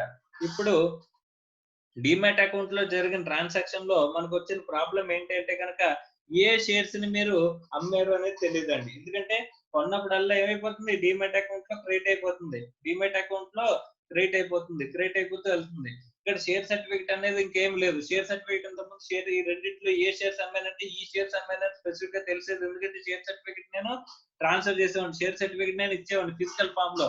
కానీ ఇక్కడ డిమెటీరియలైజ్డ్ ఫామ్ లో ఏ షేర్స్ అమ్మాను అనేది నాకు తెలియదు. అలాంటప్పుడు ఏం తీసుకోవాలంటే కనుక ఇక్కడ చెప్తున్నాడు చూడండి. Okay, the previous year in which transfer takes place on the first in first out method అని చెప్పేసి అంటున్నాడండి. ఏ మెథడ్ ఫాలో అవ్వాలంట?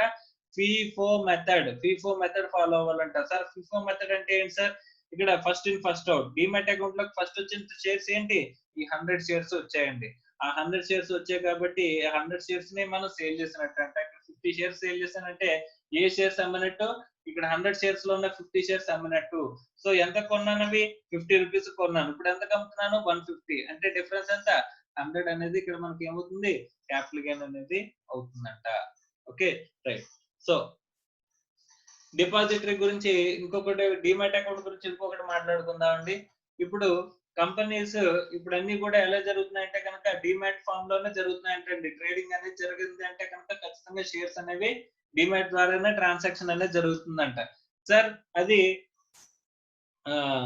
డిమాట్ అకౌంట్ ద్వారా ట్రాన్సాక్షన్ అనేది లిస్టెడ్ కంపెనీస్ కైనా సార్, అన్లిస్టెడ్ కి లేదా అంటే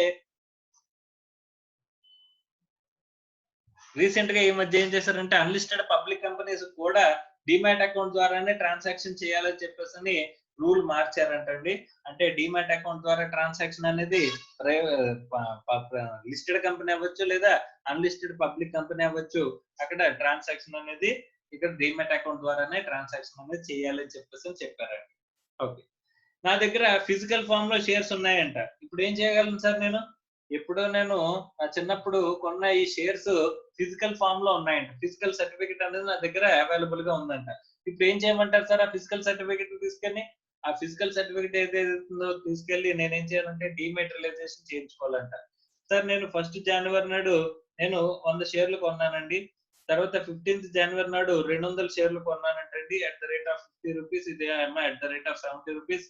25th జనవరి ఏం చేశానంటే నాకు ఆల్రెడీ ఒక 150 షేర్స్ ఇక్కడ పేపర్ ఫామ్ లో ఉన్నాయంటండి. పేపర్ ఫామ్ లో ఉన్నాయంట.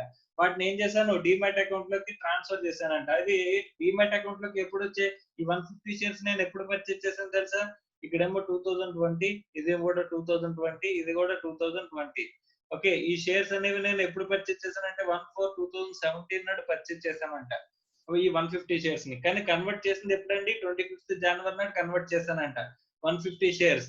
ఎంత కొన్నానంటే ఇవి 30 రూపీస్ కొన్నానంట. At the rate of 30 rupees కి నేను కొన్నానని చెప్పేసి చెప్పారండి. ఇప్పుడు నేను ఒక 50 షేర్స్ ట్రాన్స్ఫర్ చేశాను, సేల్ చేశాను అంటే కనుక ఇక్కడ ఏ మెథడ్ అప్లై చేయమన్నారండి? FIFO మెథడ్ అప్లై చేయమన్నారు. ఫస్ట్ ఇన్ ఫస్ట్ అవుట్ అని చెప్పేసి. అలాంటప్పుడు నేను ఈ 100 షేర్స్ అమ్మినట్ట లేకపోతే 150 షేర్స్ అమ్మినట్ట? 1/4/2017 నేను కొన్నాను కాబట్టి ఆ షేర్లు అమ్మినట్ట, లేకపోతే 1/1/2020 ఇక్కడ అమ్మాను కాబట్టి అదే కొన్నాను కాబట్టి 100 షేర్స్ నేను ఇక్కడ అమ్మినట్ట అంటే ఈ 50 షేర్స్ ఎక్కడి నుంచి అమ్మాను అని చెప్పేసాను అంటే కనుక వన్స్ డిమాట్ అకౌంట్ లోకి వస్తే గనక మనకి ఏమవుతుందంటే ఇక్కడ ఈ ఒరిజినల్ ట్రాన్సాక్షన్ డేట్ అనేది మనం తర్వాత కన్సిడర్ చేస్తామంటే ప్రస్తుతానికి అయితే కన్సిడర్ చేయాల్సిన అవసరం లేదు. FIFO మెథడ్ కి అయితే కనుక ఏం చేయాలంట? ఈ 150 షేర్స్ ఎప్పుడు వచ్చినట్టు? 25th జనవరి నాడే వచ్చినట్టు అంట. అంటే ఇదే FIFO మెథడ్ ని మనం ఫాలో అయిపోతూ వెళ్ళాలి. అంటే ఇక్కడ డిమెటీరియలైజేషన్ తర్వాత ఎప్పుడైనా షేర్స్ అనేవి డిమెట్ లో కన్వర్ట్ చేసినా సరే ఇక్కడ ఫిఫో మెథడ్ అనేది అప్లై చేయాలి. ఫిఫో మెథడ్ కంపల్సరీ అప్లై చేయాలి. 50 షేర్స్ ఎక్కడ నుంచి అమ్మినట్టు అంటండి 100 షేర్స్ నుంచి అమ్మినట్టు. వాటి కాస్ట్ ఎంత తీసుకోవాలి? 50 కింద తీసుకోవాలి. సేల్ ఎంతైతే జరిగిందో సేల్ వాల్యూ నుంచి కాస్ట్ మైనస్ చేసి మనం ఏం చేయాలంటండి ట్యాక్స్ అనేది క్యాలిక్యులేట్ చేయాలని చెప్పేసి అని చెప్తున్నాడు. ఓకే,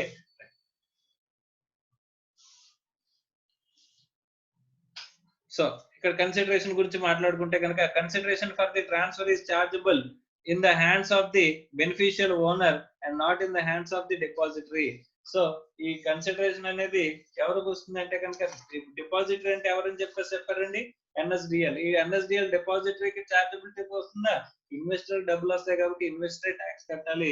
సో ఈ బెనిఫిషియల్ ఓనర్ ఎవరు? ఒరిజినల్ ఓనర్ ఎలా రిఫ్లెక్ట్ అవుతుందంటే ఎన్ఎస్డిఎల్ ఓనర్ కింద కనిపిస్తారు, వారు బెనిఫిషియల్ ఓనర్ ఏమో ఇన్వెస్టర్ కింద కనిపిస్తాడండి. Okay right. సో ఇక్కడ ఏమన్నాడంటే consideration for the transfer is chargeable in the hands of the beneficial owner not in the hands of the depository. Depository చేతిలో ఏం ట్యాక్స్ అవ్వదు. ఎవరి చేతిలో ట్యాక్స్ అవుతుందంటండి ఇక్కడ డిపాజిటరీ చేతిలో ట్యాక్స్ అవ్వదు కానీ ఇన్వెస్టర్ చేతిలో ఏమవుతుందండి ట్యాక్స్ అవుతుంది. ఒకవేళ డిమెటీరియలైజ్డ్ ఫామ్ లో ఉన్న షేర్స్ కనుక మనం ట్రాన్స్ఫర్ చేసినట్లయితే అది కూడా ఏ మెథడ్ లో మనం క్యాలిక్యులేట్ చేయాలంటే FIFO method, first in first out method లో మనం క్యాలిక్యులేషన్ అనేది చేయాలని చెప్పేసి చెప్పాడు.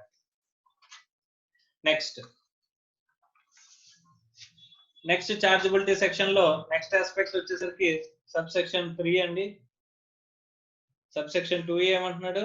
డిమాట్ అకౌంట్ లో ఉన్న shares. Next sub section 3 transfer of capital asset by a partner of to the firm or by a member of the AOP or BOI by way of capital contribution or otherwise అని చెప్పేసి అంటున్నాడండి. Okay right. So ఇక్కడ ఏమంటున్నాడంటే ఒక partnership firm ఉందంట. ఆ AB అనే partners ఉన్నారు. వీళ్ళు ఏబి అనుకునే పార్ట్నర్షిప్ ఫర్మ్ స్టార్ట్ చేశారంట. ఏ అనేవాడు తన అసెట్ ని ఏబి అండుకోకి పార్ట్నర్షిప్ ఫర్మ్ కి ట్రాన్స్ఫర్ చేశాడంట. Is it regarded as transfer or not? Is it chargeable to tax? అంటే ఇక్కడ ఏమంటున్నాడు చూడండి, transfer of capital asset by a partner to the firm by a member to the AOP or BOI by way of capital contribution or otherwise. So A అనేవాడు తన capital కి బదులుగా ఒక asset ని ఇక్కడ ఏబి అనుకోకి ట్రాన్స్ఫర్ చేశాడంట. ఒక asset ని ట్రాన్స్ఫర్ చేశాడంట. Is it regarded as transfer?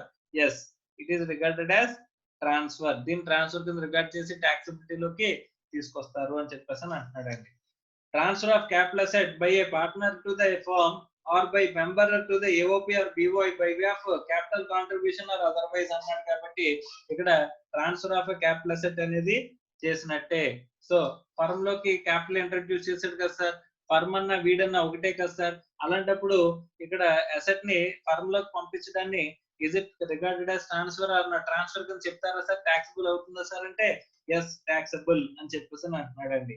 ఏ ఇయర్ లో ట్యాక్స్ చేస్తారండి? Previous year in which transfer takes place. Transfer ఏ ఇయర్ లో జరిగిందో ఆ ఇయర్ లో చేస్తారంటే.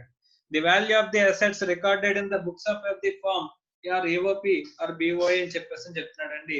ఇక్కడ full value of the consideration ఎంత తీసుకోవాలి? ఇప్పుడు అసెట్ అనేది ఫర్మ్ కి పంపించాడు. పార్ట్నర్ తన ఇండివిజువల్ పేరు మీద ఉన్న అసెట్ ని ఫర్మ్ పేరు మీదకి పంపించినప్పుడు full value of the consideration ఎంత తీసుకోవాలి? ఇప్పుడు షేర్ క్యాపిటల్ గెయిన్ ఎవరి చేతిలో ట్యాక్సబుల్ అవుతుందండి? Capital gain is taxable on the hands of the partner who transfer the asset. వాడి చేతుల్లో క్యాపిటల్ గెయిన్ క్యాలిక్యులేట్ చేసినప్పుడు full value of the consideration ఎంత తీసుకోవాలని చెప్పేసి అంటే కనుక ఏబి అకౌంట్ అనేది ఫర్మ్ అకౌంట్ లో అసెట్ ని నువ్వు ఎంతకైతే వాల్యూ చూపిస్తావో జాగ్రత్తగా గమనించండి. ఫర్మ్ అకౌంట్ లో ఈ అసెట్ ని ఏ అనేవాడు ట్రాన్స్ఫర్ చేసిన అసెట్ ని ఎంత వాల్యూకి అసెట్ వాల్యూ చూపిస్తావో అదే వాల్యూని full value of the consideration కింద తీసుకోండి అని చెప్పేసి అంటున్నాడండి. ఏకి బెనిఫిట్ ఎంత వచ్చిందంటే ఫర్మ్ లో షేర్ వచ్చింది. ఎంత షేర్ వచ్చిందంటే వాడు ఇంట్రడ్యూస్ చేసిన క్యాపిటల్ షేర్ అనేది ఎంత ఇది ఉందో అంత షేర్ వచ్చినట్టండి. సో కాబట్టి ఇక్కడ ట్రాన్స్ఫర్ చేస్తే కనుక అసెట్ ని ఇక్కడ ఫర్మ్ అకౌంట్ కి ట్రాన్స్ఫర్ చేస్తే కనుక అక్కడ ఏమని చెప్తున్నాడు అంటే కనుక ఇక్కడ పార్ట్నర్ ఆ బుక్ ఫర్మ్ బుక్స్ లో ఎంతైతే వాల్యూ క్యాపిటల్ కింద కనిపిస్తుందో ఆ వాల్యూని తీసుకెళ్ళి ఏం చేయమంటున్నాడు? Full value of the consideration కింద తీసుకోండి అని చెప్పేసి చెప్తున్నాడు అండి. Okay right. సపోజ్ ఒకసారి చూద్దాం ఎగ్జాంపుల్. ఏ బి ఇద్దరు కలిపి ఏం చేస్తున్నారంటే ఏ అనేవాడు ఒక బిల్డింగ్ తీసుకొస్తున్నాడు అసెట్ కింద. బి అనేవాడేమో ఒక 50 lakhs క్యాష్ తీసుకొస్తున్నాడు అండి. Okay right. ఇక్కడ ఏబి అండ్ కో అనే ఫర్మ్ స్టార్ట్ చేస్తున్నారంట. ఇప్పుడు ఏం చేశాడంటే ఆ ఫర్మ్ అకౌంట్ లోకి ఏం చేస్తున్నాడు, ఏ అనేవాడు తన బిల్డింగ్ ని ట్రాన్స్ఫర్ చేస్తున్నాడంట అండి. ఇక్కడ ట్రాన్స్ఫర్ చేసేటప్పుడు ఇక్కడ ఎంత full value of the consideration తీసుకోవాలంటే కనుక ఈ బిల్డింగ్ వాల్యూని asset AB and co firm books లో బ్యాలెన్స్ షీట్ లో అసెట్ కింద ఎంత చూపిస్తున్నారు అంటే కనుక 60 lakhs చూపిస్తున్నారంటండి. ఇక్కడ ఎంతైతే ఇక్కడ 60 lakhs కనుక వేస్తే కనుక 60 lakhs ఇక్కడ బిల్డింగ్ వాల్యూ కింద మనం తీసుకోవాలి, full value of the consideration కింద తీసుకోవాలంటండి. అంటే ఫర్మ్ బుక్స్ లో క్యాపిటల్ కాంట్రిబ్యూషన్ అని చెప్పేసి ఎంతైతే వేస్తారో ఆ అసెట్ ఇచ్చేసిన దానికి కన్సిడరేషన్ కింద మనం చూపించుకోవాలంట. అంటే ఏకి ఎంత బెనిఫిట్ వచ్చినట్టండి, ఏమంటారు ఏబి అండ్ కోలో అక్కడ 60 lakhs worth of share holder partner అని చెప్పేసి అంటే కనుక ఎంతైతే బుక్స్ లో మనం క్రియేట్ చేసుకుంటామో ఆ వాల్యూని ఏం చేస్తాం, ఆటోమేటిక్ గా ఇక్కడ asset account to partner account అని చెప్పేసి వేస్తాం కదా పార్ట్నర్ క్యాపిటల్ కి. సో ఇక్కడ అసెట్ ఎంతకైతే చూపిస్తామో అదే పార్ట్నర్ బుక్స్ లో మన పార్ట్నర్ కి క్యాపిటల్ గెయిన్ లో full value of the consideration కింద మనం తీసుకోవాలి అని చెప్పేసి చెప్తున్నాడు. Okay right. Next, transfer of a capital asset by way of compulsory acquisition under any law in the nature of initial compensation. So idemo partner transfers asset to partnership firm. Okay, next subsection. Okay, ఇది subsection 3 and partnership firm transfer చేయడం. subsection 4 ఒకటి చూడండి. Transfer of capital asset by way of distribution of a dissolution or otherwise of a firm or AOP or BOI అంటున్నాడండి. So partnership firm కి transfer చేసిన transfer అలాగే partnership firm close అయిపోతూ తన partners కి అసెట్స్ ని డిస్ట్రిబ్యూట్ చేసేస్తుందంట. దాన్ని కూడా దేనికి రిగార్డ్ చేస్తారంటండి, ట్రాన్స్ఫర్ కింద రిగార్డ్ చేస్తారంట. Previous year in which transfer takes place. Next fair market value of the asset as on the date of the transfer. So ఇక్కడ కన్సిడరేషన్ కింద ఎంత తీసుకోవాలి సార్ అంటే పార్ట్నర్షిప్ ఫర్మ్ ఇక్కడ ఏం చేస్తుంది, పార్ట్నర్ కి అసెట్ ఇచ్చేస్తుంది అని చెప్పేసి అనుకుంటే కనుక తన క్యాపిటల్ కాంట్రిబ్యూట్ చేసిన అగైన్స్ కి అసెట్ ఇచ్చేస్తుంది అంటే కనుక అక్కడ కన్సిడరేషన్ ఎంత తీసుకోవాలంటే ఫేర్ మార్కెట్ వాల్యూ అనేది తీసుకోవాలని చెప్పేసి చెప్తున్నారండి. ఓకే నెక్స్ట్ అమ్మా జాగ్రత్తగా గమనించండి. పార్ట్నర్షిప్ ఫర్మ్ కి అసెట్ ట్రాన్స్ఫర్ చేసిన పార్ట్నర్షిప్ ఫర్మ్ అసెట్ లిక్విడేషన్ లో మనకి ఫర్మ్ క్లోజ్ అయిపోతున్నప్పుడు పార్ట్నర్ కి ఇచ్చేసిన ఆ రెండు కూడా ఏమవుతాయంటండి, ట్రాన్స్ఫర్ కింద రికార్డ్ అవుతాయి, టాక్సిబుల్ అవుతాయి. సో పార్ట్నర్షిప్ ఫర్మ్ కి అసెట్ ట్రాన్స్ఫర్ చేసినప్పుడు ట్రాన్స్ఫర్ చేసింది ఎవరు, పార్ట్నర్ కాబట్టి పార్ట్నర్షిప్ లో టాక్సిబుల్ అయిందండి. ఇక్కడ పార్ట్నర్షిప్ ఫర్మ్ అనేది పార్ట్నర్స్ కి డిస్ట్రిబ్యూట్ చేస్తున్నప్పుడు ఇక్కడ ట్రాన్స్ఫర్ ఎవరంటే పార్ట్నర్షిప్ ఫర్మ్ అండి. సో పార్ట్నర్షిప్ ఫర్మ్ చేతిలో టాక్సిబుల్ అవుతుందని చెప్పేసి మనకి చెప్తున్నాడండి. నెక్స్ట్ సబ్సెక్షన్ 5 లో దేని గురించి మాట్లాడుతున్నాడంటే కనుక కంపల్సరీ ఈక్విజిషన్ అండి. కంపల్సరీ ఈక్విజిషన్ కనుక జరిగింది అంటే కనుక ఇప్పుడు ఇక్కడ కాకినాడలో చూసుకుంటే SEZ ఉందండి. SEZ అనేది ఇన్కార్పొరేట్ చేయాలంటే కనుక మనకి ల్యాండ్స్ కావాలి. ఆ ల్యాండ్స్ ని మనం ఏం చేద్దాం అంటే ల్యాండ్ పూలింగ్ ద్వారా మనం అక్వైర్ చేద్దామని చెప్పేసి గవర్నమెంట్ ఏం చేస్తుందంటే కనుక కంపల్సరీ ఈక్విజిషన్ అనే రూల్ పెట్టేసి ఇక్కడ ల్యాండ్ లాగేసుకుంటుందంట.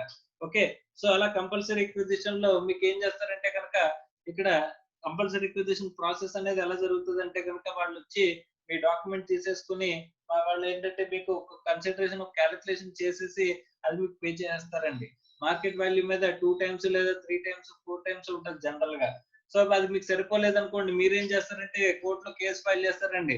సార్ కంపల్సరీ ఎక్విజిషన్ తీసేసుకున్నారు కానీ ఏం చేయలేదు, ఇక్కడ అడిక్వేట్ కన్సిడరేషన్ అనేది పే చేయలేదు అని కనుక మనం కేసు వేస్తే కనుక కోర్టు కనుక అది కూడా మనం చెప్పినట్టే ఫీల్ అయితే కనుక అప్పుడు ఏం చేస్తారంటే ఇక్కడ ఎన్హాన్స్డ్ కాంపన్సేషన్ అనేది పే చేయండి అని చెప్పేసి చెప్తారండి. నార్మల్ గా పే చేసిన కన్సిడరేషన్ ఏమంటారంటే ఇనీషియల్ కాంపన్సేషన్ అంటే ఇనీషియల్ కాంపన్సేషన్ అంటారు. సో వీటిని ఎన్హాన్స్డ్ కాంపన్సేషన్ అంటే ఒకవేళ మనకు సరిపోక ఇనీషియల్ కాంపన్సేషన్ సరిపోక మనం కనుక కోర్టులో కేసు ఫైల్ చేస్తే అక్కడ మనకు అలౌట్ ఒకవేళ మనకు వాదనలు విన్న తర్వాత మనం కరెక్ట్ అని అనుకుంటే కనుక government will have to pay enhanced compensation pay చేయాలంటారు. రైట్, ఇనిషియల్ కాంపన్సేషన్ పే చేసేది అంటే ఎప్పుడు టాక్సిబుల్ అవుతుందంటే previous year in which compensation or part of the compensation is received అని చెప్పేసి అంటాడండి. అమ్మ కంపల్సరీ ఎక్విజిషన్ అంటే కనుక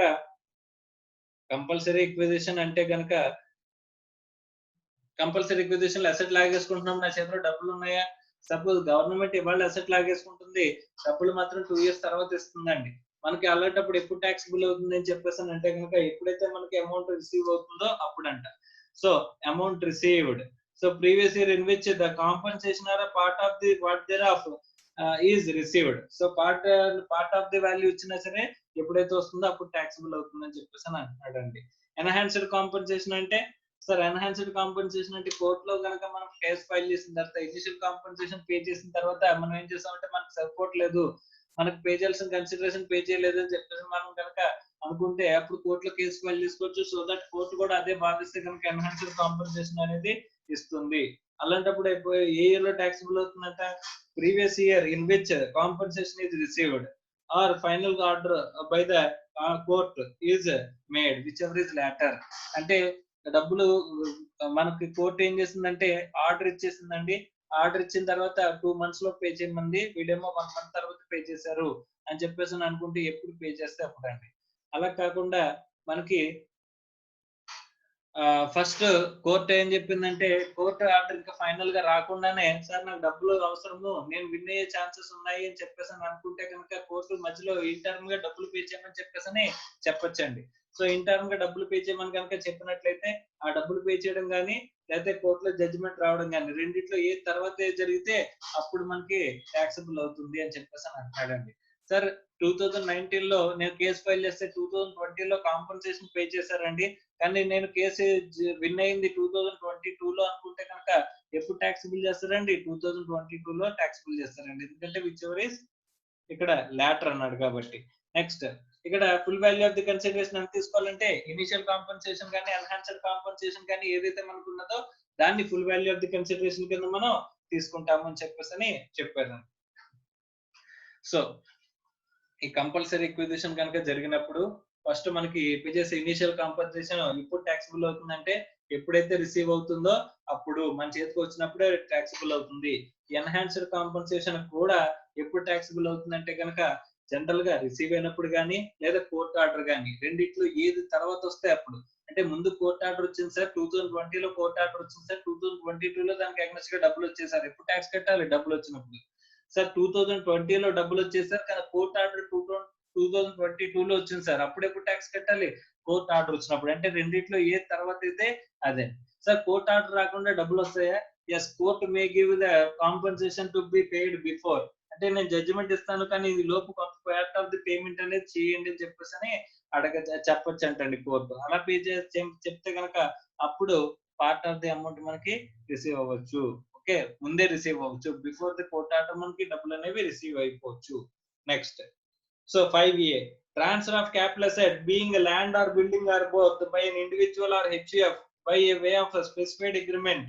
సో జాయింట్ డెవలప్మెంట్ అగ్రిమెంట్ అని చెప్పేసి కొత్తగా, అంటే ఇది కొత్త ఏం కాదండి, ఇక్కడ దీని గురించి కాన్సెప్ట్ మీకైతే కొత్తది ఏంటంటే కనుక నా దగ్గర ఒక 500 square yards ఆఫ్ ల్యాండ్ ఉందండి, నా దగ్గర ఒక 500 square yards ఆఫ్ ల్యాండ్ ఉందంట. సో ఈ 500 square yards ఆఫ్ ల్యాండ్ లో నేను కన్స్ట్రక్షన్ చేసుకోలేనంట. నేను ఏం చేద్దాం అనుకుంటున్నానండి, నాకు ఎవరైనా కన్స్ట్రక్షన్ చేసిస్తే కనుక నా దగ్గర డబ్బులు లేవు, ఓన్లీ ల్యాండ్ ఉంది. సో నాకు ఎవరైనా కన్స్ట్రక్షన్ చేసిస్తే వాళ్ళకి ఇక్కడ టోటల్ గా ఒక 10 ఫ్లాట్లు కట్టారనుకోండి, 10 ఫ్లాట్స్ కట్టారనుకోండి, అందులో కట్టిన వాళ్ళకి 6 ఫ్లాట్స్ ఇచ్చేస్తాను, నేను ఒక 4 ఫ్లాట్స్ ఉంచుకుంటాను. అంటే నాకు 4 ఫ్లాట్స్ ఇవ్వాలి, వాళ్ళు ఏంటి 6 ఫ్లాట్స్ కన్స్ట్రక్షన్ డబ్బులు అని ఎవరు పెట్టుకోవాలి? వాళ్ళే పెట్టుకోవాలి. 6 ఫ్లాట్స్ ని వాళ్ళు అమ్ముకోవచ్చు. సో టోటల్ గా ఎన్ని ఫ్లాట్స్? 10 ఫ్లాట్స్. నేనేమో ల్యాండ్ పెడుతున్నాను, వాళ్ళేమో డబ్బులు పెడుతున్నారు, పెట్టి ఇక్కడ కన్స్ట్రక్షన్ అనేది చేసినందుకు ఇక్కడ ఏంటంటే వాళ్ళకేమో 6 ఫ్లాట్స్ అమ్ముకోవచ్చు, నేనేమో 4 ఫ్లాట్స్ నాకు ఇస్తారంట. ఇలాగా జాయింట్ డెవలప్మెంట్ అగ్రిమెంట్ లో కనుక మనం ఎంటర్ అయినట్లయితే జనరల్ గా దీని ఏమంటారంటే డెవలప్మెంట్ అగ్రిమెంట్ అని చెప్పేసి అంటారండి. ఈ జనరల్ గా డెవలప్మెంట్ అగ్రిమెంట్ లో ఆస్పెక్ట్ ఎలా ఉంటుంది సార్ అని చెప్పేసి అంటే కనుక ఈ జాయింట్ డెవలప్మెంట్ అగ్రిమెంట్ గురించి మనం మాట్లాడుకున్నట్లయితే చూడండి, transfer of capital asset being land or building or both by an individual or HUF by way of a specified agreement. ఒక స్పెసిఫైడ్ అగ్రిమెంట్ ద్వారా ఫస్ట్ ల్యాండ్ అనేది నేను ఇచ్చేయాలంటండి. ఇక్కడ ఎవరికి? ఇక్కడ ఓనర్ ఉంటాడు, ల్యాండ్ ఓనర్ ఉంటాడు, ఇక్కడ వీడికి డెవలపర్ కూడా ఉంటాడు. ఈ డెవలపర్ ఏం చేస్తాడండి? బిల్డర్ అండి. డెవలపర్ ఏం చేస్తాడండి? వీడు బిల్డింగ్స్ కన్స్ట్రక్ట్ చేస్తాడు. ఈ ల్యాండ్ ఓనర్ కి ఏం చేస్తారండి? కొన్ని ఫ్లాట్స్ అనేవి ఇక్కడ ఇస్తారంటండి. సేల్ చేస్తా ఇక్కడ ఇస్తారంటండి. అంటే టోటల్ గా 10 ఫ్లాట్స్ కన్స్ట్రక్షన్ చేసేది ఎవరు? డెవలపర్ కన్స్ట్రక్షన్ చేస్తాడు. అందులోంచి వీడి కన్సిడరేషన్ కింద వీడు ఎన్ని తీసుకుంటాడు? 6 ఫ్లాట్స్ తీసుకుంటాడు. వీడు ల్యాండ్ ఓనర్ ఎన్ని ఇస్తాడండి? 4 ఫ్లాట్స్ అనేవి ఇస్తాడంట. ఎవరికి? ల్యాండ్ ఓనర్ కి 4 ఫ్లాట్స్ అనేవి ఇస్తాడంట. ఓకే. ఇక్కడ ఇలా కన్స్ట్రక్షన్ చేయాలంటే ఇప్పుడు ఈ ల్యాండ్ ఎవరిదండి? Land owner. Land owner land మీద డెవలపర్ గనక ఏం చేయాలంటే అండి? కన్స్ట్రక్షన్ చేయాలంటే కనుక ఫస్ట్ డెవలప్మెంట్ అగ్రిమెంట్ కి ఈ ల్యాండ్ అనే దాన్ని ఏం చేయాలంటే ట్రాన్స్ఫర్ చేసేయాలంట. సో కాబట్టి ఇక్కడ ఏమంటున్నాడు చూడండి. Previous year in which the certificate of completion for the whole or part of the project is issued by the competent authority. ఇక్కడ ల్యాండ్ ఓనర్ ఏం చేశాడండి? ల్యాండ్ ఇచ్చేసాడండి. ల్యాండ్ ఓనర్ ల్యాండ్ ని ఇచ్చేసాడు అనుకుంటే కనుక వాడికి అగెనెస్ట్ గా 4 ఫ్లాట్స్ వచ్చాయి. ఫస్ట్ ఆఫ్ ఆల్ ఈ 4 ఫ్లాట్స్ అనేవి ఏమవుతుంది? టాక్సబుల్ అవుతాయి. 4 ఫ్లాట్స్ అనేది కన్సిడరేషన్ అండి. దేనికి అగెనెస్ట్ గా? ఈ ల్యాండ్ ఇచ్చేసిన దానికి అగెనెస్ట్ గా. ల్యాండ్ అనేది ఇచ్చేయడం వల్ల మనకి ఎన్ని వచ్చాయి? 4 ఫ్లాట్స్ అనేవి వచ్చాయి. అంటే ల్యాండ్ ఏమైపోయింది? ట్రాన్స్ఫర్ అయిపోయింది. ల్యాండ్ ట్రాన్స్ఫర్ అయిపోయింది దానికి అగెనెస్ట్ గా కన్సిడరేషన్ అంటే ఎన్ని ఫ్లాట్స్ అండి? 4 ఫ్లాట్స్ ఇస్ ద కన్సిడరేషన్. ఇక్కడ ఏం చెప్తున్నాడు అంటే కనుక ఎప్పుడైతే కంప్లీషన్ సర్టిఫికెట్ అంటే ఈ 10 ఫ్లాట్స్ కంప్లీట్ అయిపోయిన కంప్లీషన్ సర్టిఫికెట్ అనేది వస్తుందో ఆ ఇయర్ లో మనకి 4 ఫ్లాట్స్ అనేవి టాక్సబుల్ అవుతాయి అని చెప్పేసి అంటున్నాడు అండి. Okay right. సో కన్సిడరేషన్ చూస్తే కనుక జనరల్ గా ఇది ఇమ్మూవబుల్ ప్రాపర్టీ కాబట్టి స్టాంప్ డ్యూటీ వాల్యూ ఉంటుందండి. గవర్నమెంట్ రిజిస్టర్డ్ వాల్యూ ఉంటుందండి. Stamp duty value of his share in a project on the date of the issue of the certificate and consideration received in cash if any అని చెప్పేసి అంటున్నాడండి. ఏ రోజైతే మనకి complete అయిపోయిందని చెప్పేసి అన్నారు స్టాంప్ డ్యూటీ వాల్యూ అనేది ఏదైతే ఉంటుందో స్టాంప్ డ్యూటీ వాల్యూ ఏం చేస్తారంటండి? ట్యాక్స్ చేస్తారంట. ఈ 4 ఫ్లాట్స్ యొక్క స్టాంప్ డ్యూటీ వాల్యూని మనకి ఏం చేస్తారంటండి? కన్సిడరేషన్ కింద తీసుకుని ట్యాక్స్ చేస్తారంట. దేనికి అగెనెస్ట్ గా? ల్యాండ్ కి ఇచ్చేసినందుకు. మరి ల్యాండ్ ఇచ్చేసిన దానికే కదండి నాకు 4 ఫ్లాట్లు వచ్చాయి. ఈ 4 ఫ్లాట్లు నాకు వచ్చింది దేని వల్ల అంటే నేను ల్యాండ్ ఇచ్చేయడం వల్ల. దేనికి ఇచ్చేసాను? జాయింట్ డెవలప్మెంట్ అగ్రిమెంట్ కి ఇచ్చేయడం వల్ల. జాయింట్ డెవలప్మెంట్ అగ్రిమెంట్ కనుక నేను ల్యాండ్ ఇచ్చేసినట్లయితే నాకు 4 ఫ్లాట్స్ వచ్చినట్లయితే అక్కడ క్యాపిటల్ గెయిన్ అనేది is it transfer or not? yes it is regarded as transfer. ఇక్కడ ఏమంటున్నాడంటే ఈ 4 ఫ్లాట్స్ మనకి consideration full value of the consideration. కానీ ఎప్పుడు టాక్సబుల్ అవుతుందండి? నేను ల్యాండ్ ఇచ్చేసినప్పుడు కాదు, నేను కన్స్ట్రక్షన్ స్టార్ట్ అయినప్పుడే నేను ల్యాండ్ ఇచ్చేస్తానండి. ఎవరికి? డెవలపర్ కి. డెవలప్మెంట్ అగ్రిమెంట్ లో ఆ కన్స్ట్రక్షన్ స్టార్ట్ చేసుకోవాలంటే ఈ డెవలప్మెంట్ అగ్రిమెంట్ కి ల్యాండ్ కి నేను ఏం చేస్తానండి? రాసి ఇచ్చేస్తానండి, రిజిస్ట్రేషన్ చేసేస్తానండి. అయినా సరే ఇక్కడ ఎప్పుడు టాక్సబుల్ అవుతుందంటే కంప్లీషన్ సర్టిఫికేట్ ఎప్పుడైతే వస్తుందో అక్కడ టోటల్ గా 10 ఫ్లాట్స్ కంప్లీట్ అయిపోయిన కంప్లీషన్ సర్టిఫికేట్ ఎప్పుడైతే వస్తుందో అప్పుడు మనం ఏం చేయాలంటే we are liable to be taxed. ఆ ట్యాక్స్ చేసేటప్పుడు full value of the consideration ఎలా తీసుకోవాలంటే ఇక్కడ ల్యాండ్ ఓనర్ కి ఎన్ని ఫ్లాట్స్ వచ్చాయండి? 4 ఫ్లాట్స్ వచ్చాయి. ఆ 4 ఫ్లాట్స్ యొక్క వాల్యూని ప్లస్ ఏదైనా క్యాష్ ఏమైనా అడిషనల్ గా ఇస్తే కనుక ఆ వాల్యూని తీసుకుని మనం full value of the consideration కింద క్యాలిక్యులేట్ చేసుకోవాలి. 4 ఫ్లాట్స్ వాల్యూని ఏ వాల్యూ తీసుకోవాలంటే కనుక స్టాంప్ డ్యూటీ వాల్యూ అనేది మనం అడాప్ట్ చేసుకోవాలని చెప్పేసి అని చెప్తున్నారండి. సార్ స్టాంప్ డ్యూటీ వాల్యూ ఏ రోజు తీసుకోవాలి సార్? ఎప్పుడైతే కంప్లీషన్ సర్టిఫికేట్ అనేది వచ్చిందో ఆ సర్టిఫికేట్ అప్డేట్ చేసామో ఆ రోజు ఉన్న స్టాంప్ డ్యూటీ వాల్యూ తీసుకోవాలంటండి. ఈ స్టాంప్ డ్యూటీ వాల్యూ అనేది జనరల్ గా మారిపోతుంది. సో ఈ ఇమ్మూవబుల్ ప్రాపర్టీస్ ట్రాన్సాక్షన్ చేసేటప్పుడు ఖచ్చితంగా ఏముంటదంటే కనుక స్టాంప్ డ్యూటీ ఉంటుందండి. ఎక్కడ జనరల్ గా ట్రాన్సాక్షన్స్ ఎక్కడ రిజిస్టర్ అవుతాయి అంటే కనుక గవర్నమెంట్ ఆఫీస్ లో రిజిస్టర్ ఆఫీస్ లో మనకి జరుగుతాయంటండి రిజిస్ట్రేషన్స్. అలాంటి రిజిస్ట్రేషన్స్ ఎక్కడైతే జరిగిందో ఆ రిజిస్ట్రేషన్ వాల్యూ అనేది ఇక్కడ మనకి ట్యాక్సబుల్ అవుతుంది. స్టాంప్ డ్యూటీ వాల్యూ అనేది ట్యాక్సబుల్ అవుతుంది అని చెప్పేసి మనకి చెప్తున్నాడు. ఎవరు? ల్యాండ్ ఓనర్ ల్యాండ్ ని ట్రాన్స్ఫర్ చేసినందుకు. దేనికి? జాయింట్ డెవలప్మెంట్ అగ్రిమెంట్ కి. ట్రాన్స్ఫర్ జరిగిన ఇయర్ లో మనకి ట్యాక్సబుల్ చేస్తున్నాడా? ఇయర్ ఆఫ్ చార్జబిలిటీ ఎప్పుడండి?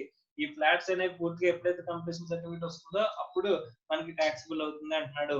వాటి full value of the consideration అంటే స్టాంప్ డ్యూటీ వాల్యూ. మనకి ఎన్నైతే ఫ్లాట్స్ వచ్చాయో వాటి స్టాంప్ డ్యూటీ వాల్యూ ప్లస్ ఎన్ని క్యాష్ అయినా వస్తే కనుక క్యాష్ రెండింటిని కలిపి full value of the consideration కింద మనం తీసుకోవాలని చెప్పేసి చెప్తున్నాడు. ఇవన్నీ కూడా స్పెషల్ కేసెస్ అండి. మరి స్పెషల్ కేసెస్ జస్ట్ బ్రీఫింగ్ ఇచ్చాను అంతేనండి. వీటికి ఇన్ డీటెయిల్ గా క్యాలిక్యులేషన్స్ సెపరేట్ గా మళ్ళీ మనం మాట్లాడుకుందాము. సో సెపరేట్ గా మళ్ళీ వీటి గురించి ఇక్కడ ఈచ్ అండ్ ఎవ్రీ ఆస్పెక్ట్ గురించి మాట్లాడుకుని దాని క్యాలిక్యులేషన్స్ ఎక్కడ ఎలాగ చేయాలని చెప్పేసి మనం మాట్లాడుకుంటాం. కంప్యూటేషన్ అనేది సెక్షన్ 48 లో చెప్పిన జనరల్ క్యాలిక్యులేషన్ అండి. అది కాకుండా మిగతావన్నీ కూడా స్పెషల్ క్యాలిక్యులేషన్స్ ఉన్నాయి. వాటి గురించి డిస్కస్ చేసుకున్నప్పుడు వీటి గురించి మళ్ళీ మాట్లాడుకుందాం. Okay, right. సో ఇక్కడతో మనకి ఏం కంప్లీట్ అయిందంటే కనుక చార్జబిలిటీ సెక్షన్ కంప్లీట్ అయిందండి. ఈ చార్జబిలిటీ సెక్షన్ తర్వాత we will move on to the computation అండి. కంప్యూటేషన్ ఆఫ్ క్యాపిటల్ గెయిన్స్ కి మనం మూవ్ ఆన్ అవుదాం. సో ఇప్పటి వరకు చెప్పుకున్న దాంట్లో ఏమైనా డౌట్స్ ఉంటే అడగనమ్మా.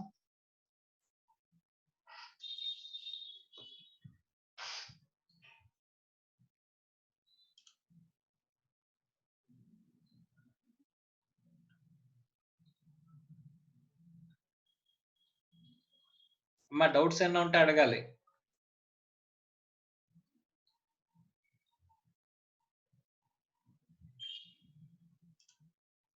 సో ఇక్కడతో సెషన్ ఎండ్ చేస్తున్నానండి.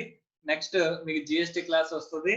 కానీ ఇక్కడ వరకు మనం చూసింది ఏంటంటే కనుక సోఫార్ క్యాపిటల్ అసెట్ డెఫినేషన్ చూసాము, తర్వాత ట్రాన్స్ఫర్ డెఫినేషన్ చూసాము, క్యాపిటల్ అసెట్ క్లాసిఫికేషన్ చూసాము, తర్వాత ట్రాన్స్ఫర్ లోంచి ఎక్స్క్లూడ్స్ ఇంక్లూడ్స్ చూసాము, ఆ తర్వాత చార్జబిలిటీ సెక్షన్ గురించి మనం మాట్లాడుకున్నామండి. సో ఇప్పటి వరకు మనం డిస్కస్ చేసింది ఏంటంటే అవుట్ లైన్ అండి. సోఫార్ మనం చెప్పుకున్నది only the outline. What we have discussed is capital asset transfer వరకు వచ్చాం. తర్వాత మనకి చార్జబిలిటీ సెక్షన్ గురించి పూర్తిగా మాట్లాడుకున్నాం. చార్జబిలిటీ సెక్షన్ లో జనరల్ ప్రొవిజన్ ఒకటి ఇంతకుముందు చెప్పాను. ఇప్పుడు స్పెషల్ ప్రొవిజన్స్ అన్ని కూడా మనం చెప్పుకున్నాం. ఏమేమి ఉన్నాయండి చూస్తే కనుక, so first transfer of a capital asset, తర్వాత ఇన్సూరెన్స్ కాంపెన్సేషన్ అసెట్స్ కనుక మనం డిస్ట్రక్షన్ జరిగితే కనుక, డ్యామేజ్ జరిగితే కనుక అక్కడ మనం అసెట్ ని ఇచ్చేస్తే ఇన్సూరెన్స్ కాంపెన్సేషన్ వస్తుంది. అక్కడ దాని గురించి మాట్లాడుకున్నాం. Conversion of treatment of capital asset into stock and trade గురించి మాట్లాడుకున్నాం. తర్వాత transfer of securities by depository అంటే డిమాట్ అకౌంట్, ఇక్కడ పక్కన రాసుకోండి డిమాట్ అకౌంట్ ట్రాన్సాక్షన్స్ అని చెప్పేసి అని. తర్వాత పార్ట్నర్షిప్ ఫర్మ్ లోకి పార్ట్నర్ కనుక అసెట్ ని ఇంట్రడ్యూస్ చేసినప్పుడు, లేదా పార్ట్నర్షిప్ ఫర్మ్ పార్ట్నర్ కి అసెట్ ఇచ్చేస్తున్నప్పుడు, అలాగే కంపల్సరీ అక్విజిషన్ లో అక్కడ మనకి ఏదైనా తీసేసుకుంటే కనుక అక్కడ మనకి ట్రాన్స్ఫర్ గురించి మాట్లాడుకున్నాం. అలాగే జాయింట్ డెవలప్మెంట్ అగ్రిమెంట్ గురించి కూడా మనం మాట్లాడుకున్నాం అండి. ఇవన్నీ కూడా special cases of transfer and their year of chargeability and consideration. Consideration అంటే ఏమనుకున్నాం, మనకి కంప్యూటేషన్ ఫార్మాట్ లో full value of the consideration ఏదైతే ఉంటుందో అది మనకి ఇక్కడ కన్సిడరేషన్ కింద మనం మాట్లాడుకుంటాం అని చెప్పేసి అని చెప్పుకున్నాం. రైట్. సో ఫార్ ఇక్కడ వరకు మనం మాట్లాడుకున్నాం. నెక్స్ట్ క్లాస్ లో మిగిలింది కంటిన్యూ చేద్దాం. రైట్. Thank you.